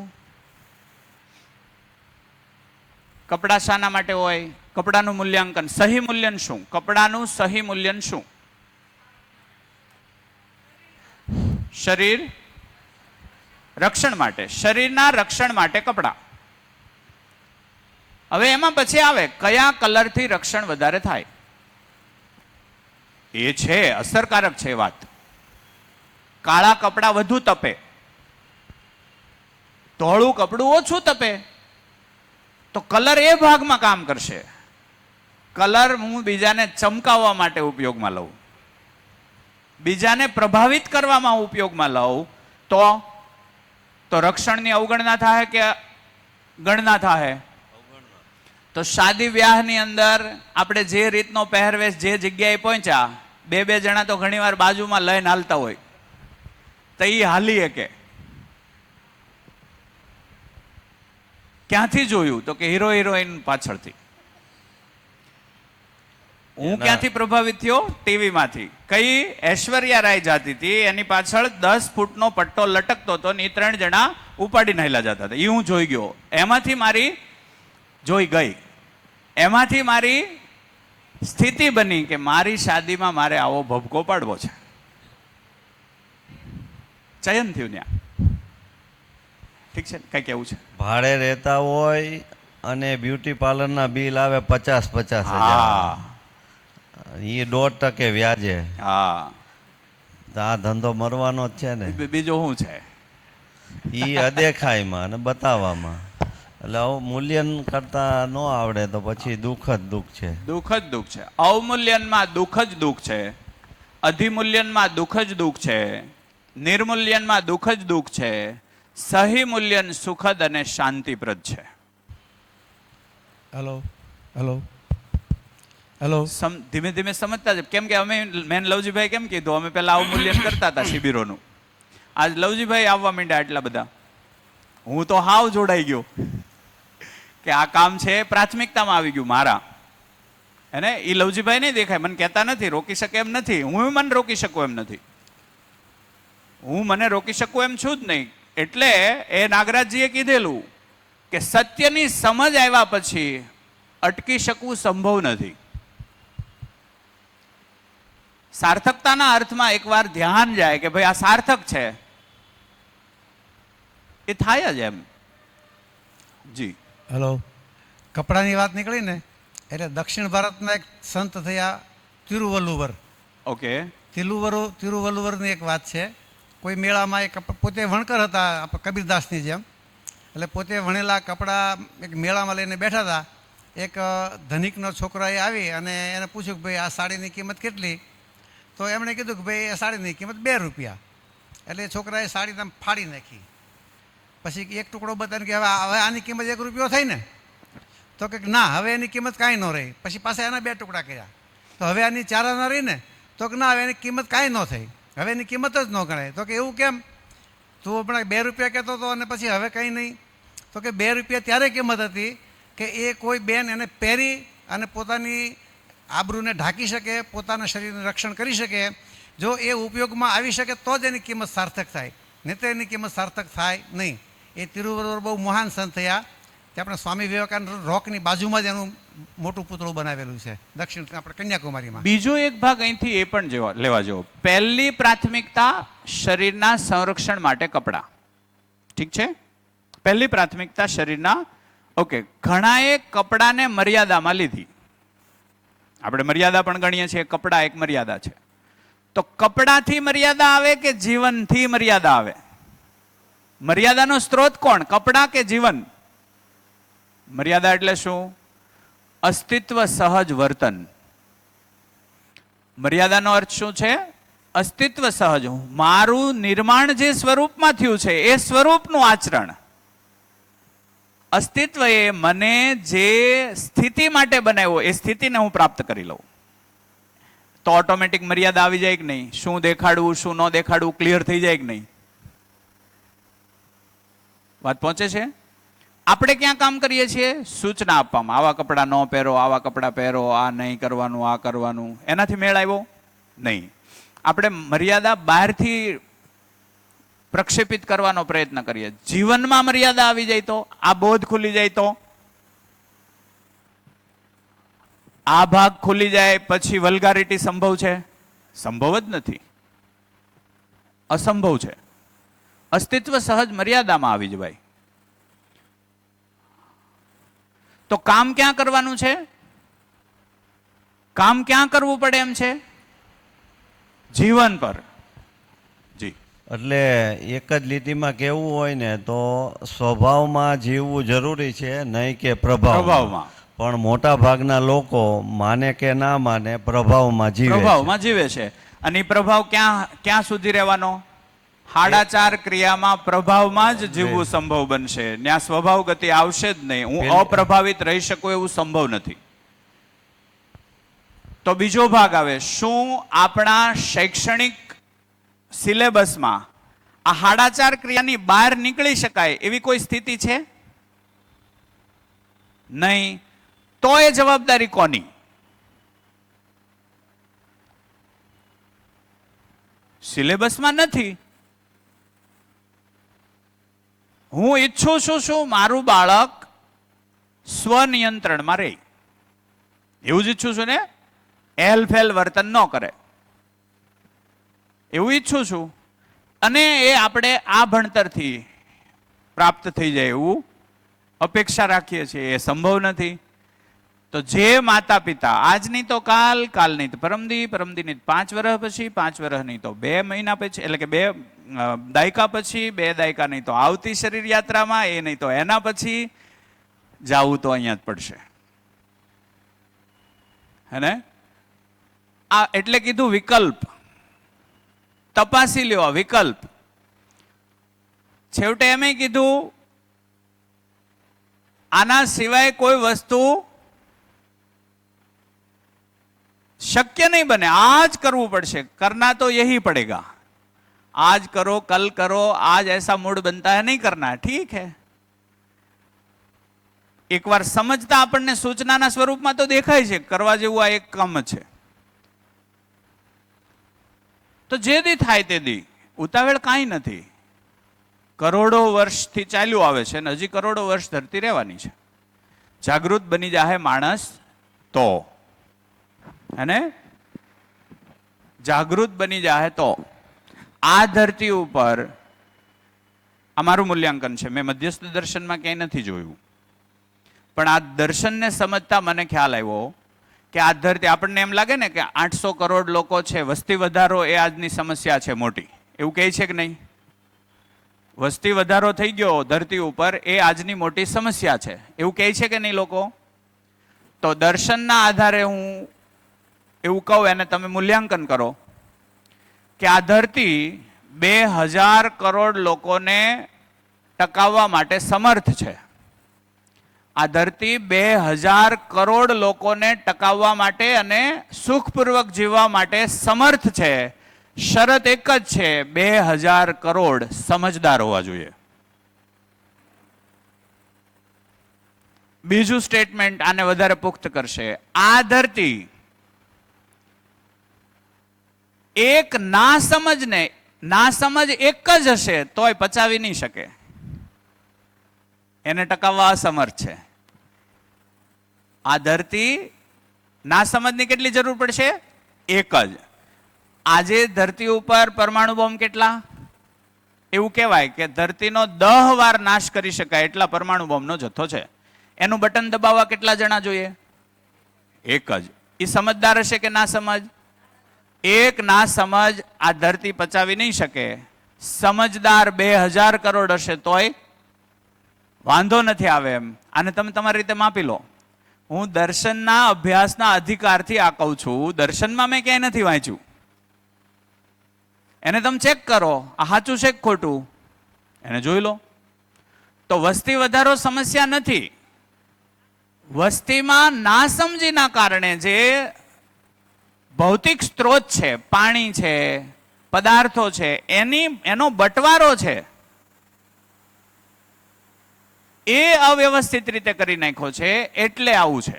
એક પાસે 5000 વીઘા જમીન છે, એક પાસે એક ખેતર નથી,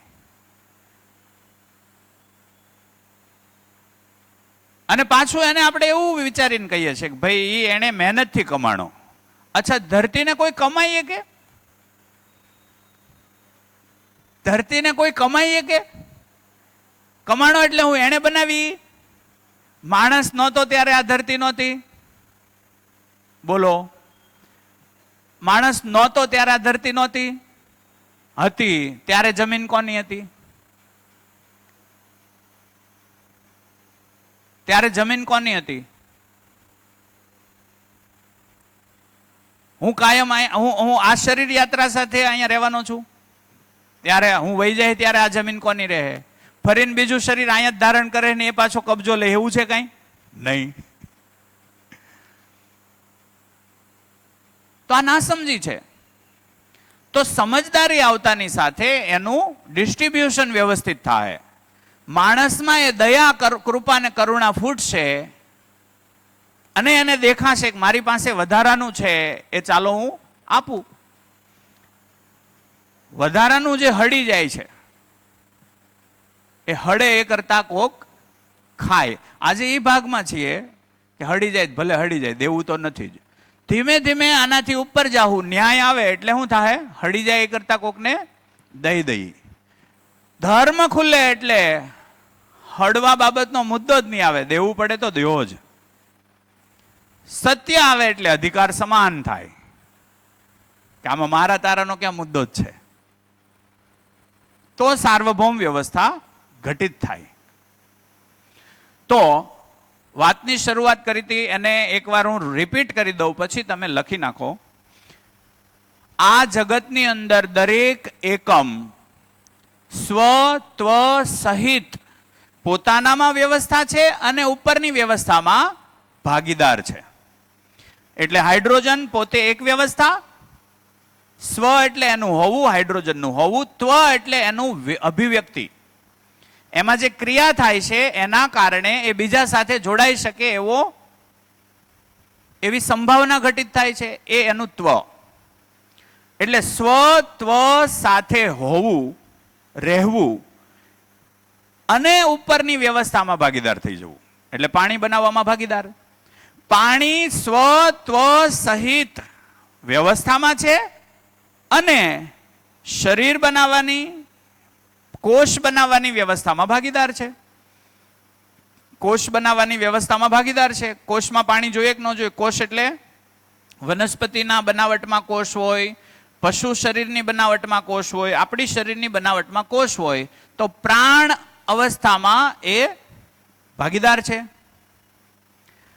કોષ પોતે સ્વયંમાં, કોષ પોતે હોવું એ એનું સ્વ, કોષ ક્રિયા કરે એ એનું ત્વ. મારા મૂત્રપિંડના કોષો એનું કામ કરતા જ હશે કે નહીં કરતા હોય? મારા હૃદયના કોષો એનું કામ કરતા જ હશે કે નહીં કરતા હોય? મેં સવારે ખાધું એ જઠરના કોષો એનું કામ કરતા જ હશે કે નહીં કરતા હશે? કરતા જ હશે. તો મારા શરીરના દરેક કોષ, અચ્છા, એક કોષમાં સ્વ વિખાય તો ત્વ વિખાય જ કે નહીં? એક કોષની અંદર સ્વ વિખાય, એનું હોવું વિખાય, તો એનું યોગદાન વિખાશે. મૂત્રપિંડના એક કોષની પોતાની ભૂમિકા એ ચૂકે તો એનું દબાણ ક્યાં આવશે?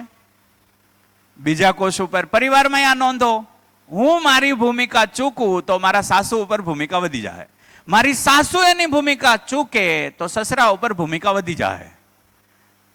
દબાણ અવ્યવસ્થા છે. સ્વ ત્વ સહિત હોવું એ વ્યવસ્થામાં ગોઠવાઈ જાય. વાત પહોંચે છે? આખા અસ્તિત્વની યોજનામાં આ છે. આખા અસ્તિત્વની યોજના આ રીતે છે. તો મારું સ્વ ત્વ સહિત હોવું, સ્વ એટલે જીવન. જીવન છે એમાં કોઈ શંકા છે હવે? નહીં. જીવન છે, જીવન મૌલિકતા સાથે છે, એ મૂલ્યાંકન કરતું જ રહે છે. એમાં કોઈની શંકા છે?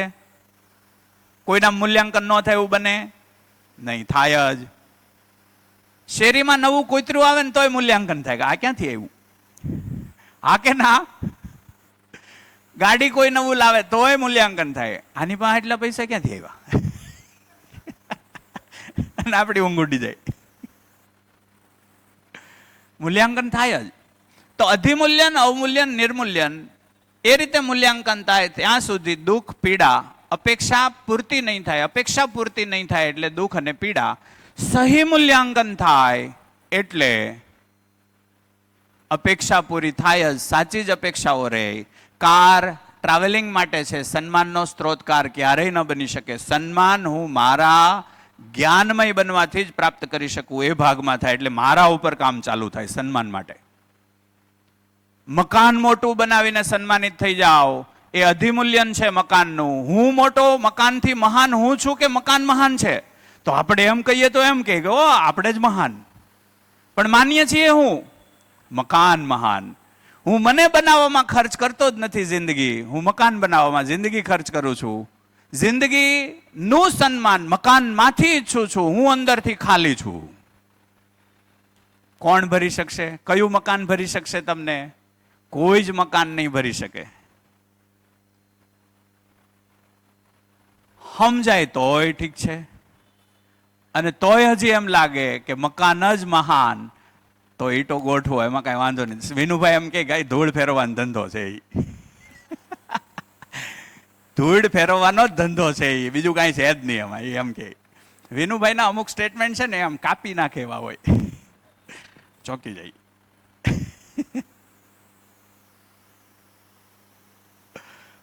પણ એ ઝંકાર હોય, તમને ચિંતન માટે મજબૂર કરી દે. તો વિનુભાઈ પ્રત્યે તો હું બહુ કૃતજ્ઞ છું.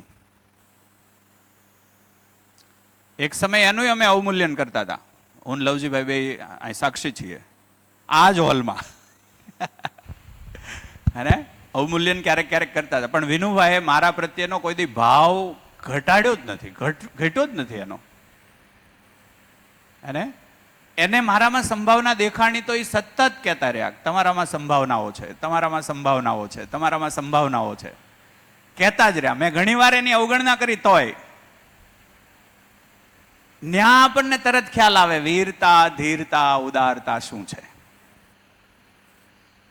હાલો જી, તમારી સાથે એવી ઘટના બની. હા.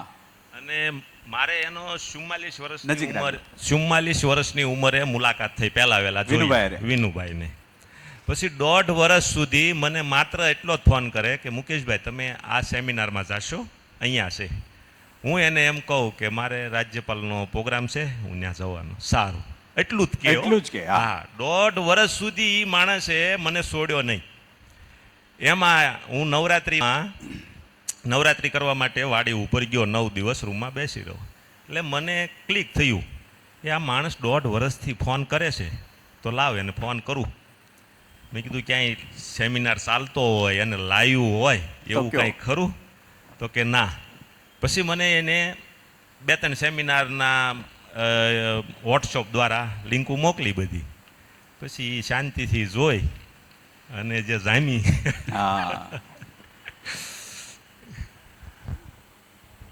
આવું છે જીવનમાં. અદ્ભુત છે કે 44 વર્ષે માણસ મળે અને આપણી પાછળ મહેનત કરે. તો અને એક વારે અભાવ ન દેખાય. હું ના પાડું, આપણને ફોન કરે ને, આપણે કે વિનુભાઈ અત્યારે નહીં, સારું કાંઈ વાંધો નહીં, ફ્રી થાવ ત્યારે કેવો. એટલે ગુજરાત માટે વિનુભાઈએ જે યોગદાન આને પ્રવાહિત કરવામાં જે આપ્યું છે, પગથી હાલી નો કે હરખા, તોય 4 માળ હોય ને તોય કે હું આવીશ જ. અત્યારે કિડની થોડીક એની ખરાબ છે, તોય કામ આ જ કરતા હોય.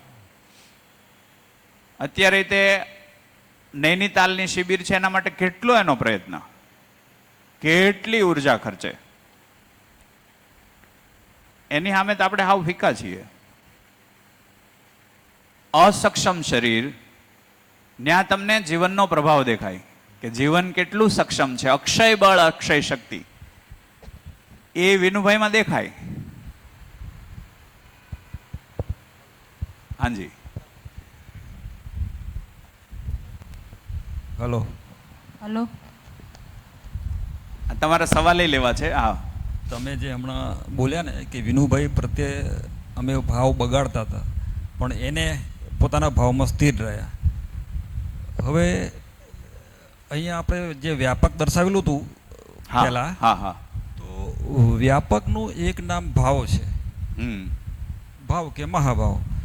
જો આપણે વ્યાપકમાં ડૂબેલા, ભીગેલા, ઘેરાલા હોઈએ એટલે ભાવમાં તો છીએ જ. ભાવમાં છીએ જ, ખાલી મહેસૂસ કરવાનું છે, તો અનુભૂતિ બાકી છે. હા, તો એ બોલચાલની ભાષામાં કહે કે તમારો ભાવ બગડ્યો. હમણાં તમે બોલ્યા, તો એ કેવી રીતે બગડી શકે? જો આપણે ભાવમાં જોઈએ, વ્યાપકનું એક નામ ભાવ છે, આપણે ભાવમાં હોઈએ તો કેવી રીતે બગડે ભાવ? અવમૂલ્યનથી. જે છે એની હું અવગણના કરું છું. એટલે ભાવમય છું ને, એમાં હું અભાવને મહેસૂસ કરું છું. એ ભાવનો હું અનુભવ નથી કરી શકતો. ભાવનો અનુભવ ન કરી શકવો એ જ અભાવ છે. હું જેમાં છું એનો જ મને અનુભવ નથી. હે, હું જેમાં છું એનો જ મને અનુભવ નથી. કેમ? તો કે મારા દ્વારા કોઈ મૂલ્યાંકન થઈ રહ્યા છે, એમાં જે છે એની અવગણના છે. નથી એને હું કંઈક માની બેઠો છું. ભ્રમ છે. નથી એને માની બેસવું એ અભાવ વ્યક્ત કરે છે. ત્યાં ભાવ મહિતા નહીં આવે. બરોબર, ઠીક છે ને? એક બીજી જિજ્ઞાસા હતી. જી. આ વાત પહોંચે છે? હું મારી ક્ષમતા, યોગ્યતા, પાત્રતા આધારિત જવાબ આપી રહ્યો છું. ઠીક છે ને? એને તમે પૂર્ણ સમજીને ન માનતા, તમારું સંશોધન ચાલુ રાખજો. આનાથી ઊંચી કોઈ વાત પણ હજી હોઈ શકે. એટલે તમે જે સવાલ પૂછો ને એમાં મને એ પ્રતીત થયું કે આપણે ભાવમાં તો છીએ જ, તો કેમ અભાવ આવી શકે? તો જીવન આ બધાને મહેસૂસ કરવાની સ્વતંત્રતા સાથે છે. જેમ જેમ એને મહેસૂસ થતું જાય ને એમાં એમ ઉત્સવ વધતો જાય એટલે કંપન ગતિ વધતી જાય. જે જે મને મહેસૂસ થઈ જશે, જેની અનુભૂતિ થશે, એ કંપન વધશે. એ કંપનનો ઉત્સવ જ એ મારા માટે ખુશી છે. તો એ ખુશીઓનો સામાન છે એ અસ્તિત્વગત રીતે આપણે આપણી રીતે કલેક્ટ કરીએ એવી આપણને સ્વતંત્રતા આપી છે ને એમાં જે વૈભવ છે, એનો જે મહિમા છે એ પરમાનંદ કીધો છે, નિરંતર પરમાનંદ. તો જ્યારે પૂર્ણ અનુભૂતિ થાય ત્યારે એ પરમાનંદની અનુભૂતિ થતી હશે એવું આપણે અત્યારે આભાસ કરી શકીએ. જી. બીજી જિજ્ઞાસા એવી હતી કે 4.5 ક્રિયામાં તો આપણે અત્યારે ઓટોમોડમાં છીએ. જી. કશું થોડુંક એ માઇક વધારજો ને વાલા, એ માઇક થોડુંક વધારો. હા. 4.5 ક્રિયા તો આપણે અત્યારે ઓટોમોડમાં કરીએ છીએ. જી. કશું કરવું પડતું નથી, થયા કરે છે. સારું થાય કે ખરાબ થાય એનું એ ભાન નથી રહેતું. હવે 4.5 ક્રિયામાં અત્યારે અજાયબીઓની અજાયબી ઊભી કરી દીધી છે. હા. 8 અજાયબી ગણો કે ઘણી 100 માળના મકાન ગણો, ટનલો ગણો, મોટા પુલો બનાવો, જે અશક્ય લાગતા બધા જ કામ 4.5 ક્રિયામાં આપણે પૂરા કરી દીધા છે. જી. તો પાછળની 5.5 ક્રિયામાં કેટલો દમ હશે એટલો હવે એ તો દેખાય છે. વાહ વાહ વાહ, બરોબર. ક્યા બાત હે, ક્યા બાત હે.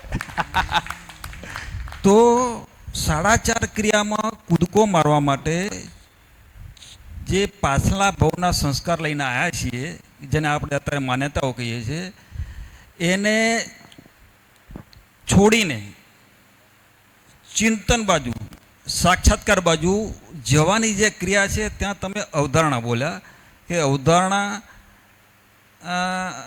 પૂર્વક બોધ થાય. તો એક્ઝેક્ટ અવધારણાની વ્યાખ્યા શું છે? અવધારણા એટલે શું?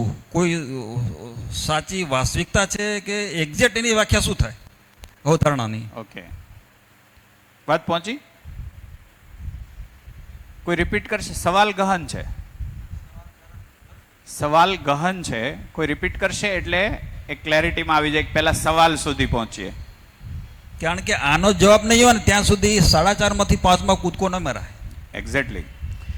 એક વસ્તુ આપણે કીધું ને, આને છોડી દેવું. છોડવાનું છે જ નહીં, છૂટશે નહીં. અતિશય મહત્વનું મારી પાસે આવી જાય એટલે છોડવા જેવું છૂટી જાય. હું કોઈ વસ્તુ છોડીને ઉપર જાઉં એવું સંભવ નથી બનવાનું. એમાં તો આ છોડીને બીજું, એમાંય તે 10 વર્ષ કાઢીને પાછું એ લાગે કે આ બરાબર નથી, એ છોડીને ત્રીજું. અતિ અગત્યનું એ અવધારણામાં મળશે. હા, પહેલા સવાલને રિપીટ કરી દો કોઈ. સવાલ એવો છે કે શું કહેવાય, સ્થૂળ અને સૂક્ષ્મ શરીરમાં જે અત્યારે મિનિમમ લેવલ પે આ ભ્રમિત માનવમાં બનતી 4.5 ક્રિયાથી એટલી બધી ઉપલબ્ધિઓ આપણે પામ્યા છીએ કે જેની સીમા અપરંપાર છે. ચંદ્રના જે ગોળાર્ધમાં જે પોઈન્ટ ઉપર રોકેટ મોકલવું હોય ને આપણે મોકલી દઈએ છીએ. આ કઈ ઓછી ઉપલબ્ધિ છે? અને હમણાં રિસન્ટમાં જે સુનિતા વિલિયમ્સ ને એ લોકો જે પેલું એલન મસ્ક વાળું જે રાતે 3:30 વાગ્યા સુધી મેં જોયું હતું, લાવ્યા હતા, તો એ લોકોની સેકન્ડ ટુ સેકન્ડ જે ધારણા પ્રમાણે બધી ઘટના ઘટિત થઈ એ અલૌકિક જ છે મારા માટે. એ કઈ ક્રિયાઓ છે? પણ એ 4.5 જ પણ ફક્ત અલૌકિક જ છે. અને એટલે મગજ તો હું તો સવાર સુધી હૂતો જ નહીં, પણ એ પછી ખબર પડી કે હજી તો આ 4.5માં જ છે. તો એટલે એ 4.5 ની બહાર જવાથી તો હવે કેવું થાય, કેવું થઈ? આની હું તાકાત હશે એ પેલા સાહેબનો સવાલ છે. એક્ઝેક્ટલી એવું માનું. એમાં જે પછી વાત કરી અવધારણા વાળી, ઈ કોણ પહોંચાડશે? પહેલો ભાગ કેટલાને પહોંચી ગયો કે 4.5 ક્રિયાની તાકાત શું છે, એ આ વર્લ્ડ છે એ મહેસૂસ કરી રહ્યું છે કે નહીં? હા. એટલે સોમભાઈ બહુ શબ્દ એક સરસ વાપરે, હું ભટકી જાઉં પાછા નેમન લાવજો. સોમભાઈ એક બહુ સરસ શબ્દ વાપરેલો, આ ભાગમાં કામ કરે એ જડ પદાર્થના નિયમો છે એને ઓળખી લીધા હોય. એને જડ પદાર્થના નિયમો ઓળખી લીધા હોય એટલે આને કહેવાય વૈજ્ઞાનિકો. યાદ છે? આ છે ને, આ 4.5 ક્રિયા જડ છે તો જીવનનો જ હિસ્સો કે નહીં? જીવન આ 4.5 ક્રિયામાં જડ પદાર્થના નિયમોને ઓળખી લે. એને વૈજ્ઞાનિકો કીધા. આ 5.5 ક્રિયાઓ ચાલુ કરી દે, 10 ક્રિયા ચાલુ કરે, જેનામાં ચાલુ થાય, એને ચૈતન્યના નિયમો ઓળખી લીધા હોય. મોટામાં નાનું સમાયેલું હોય છે. આ ઊંચી ક્રિયા છે, આમાં આ હમાયેલી જ હોય. એટલે આ નિયમો તો એના આરપાર હશે. એણે એનાથી ઉપરનો કોઈ ભાગ ચકાસી લીધો, એમાં એણે જીવી લીધું. એ ચૈતન્યના નિયમો છે. આ ચૈતન્યના નિયમો જે છે એને ઓળખે એને મહાપુરુષ કહેવાય, અથવા ઋષિ. હે ને સુરેશભાઈ? ધન્યવાદ, ગજબ. હા, ઉદાહરણમાં આગળ વધવાનું છે હવે. આટલું ક્લિયર? આટલું લખાવી દઈએ. પોતાની રીતે જે મહેસૂસ થયું એ લખો પહેલા, હે ને? એટલું પાચન થાય. ઓલો ભાગ, આ ભાગ, આટલું 5 મિનિટ માટે લખી નાખો પહેલા. પછી તમારો આગળનો સવાલ અવધારણા વાળો. અરે ગજબ છે. અમારે સાંજે ચર્ચા થઈ એટલે મેં કીધું તમે કાલ પૂછો, આમાં ઉતરાય એવું છે. આ સરસ કૂવો છે. બ્રેક 5 મિનિટ લખીને પાડીએ. 5 મિનિટ તમે લખી નાખો. જેટલી ચર્ચા થઈ એમાં નિષ્કર્ષ શું નીકળ્યા, જે પોઈન્ટ ટચ થયો હોય એ લખી નાખો. ચા આવી જાય પછી ચા પીવું, પછી એ નિષ્કર્ષો લઈ અને અવધારણા વાળો સવાલ લેવું.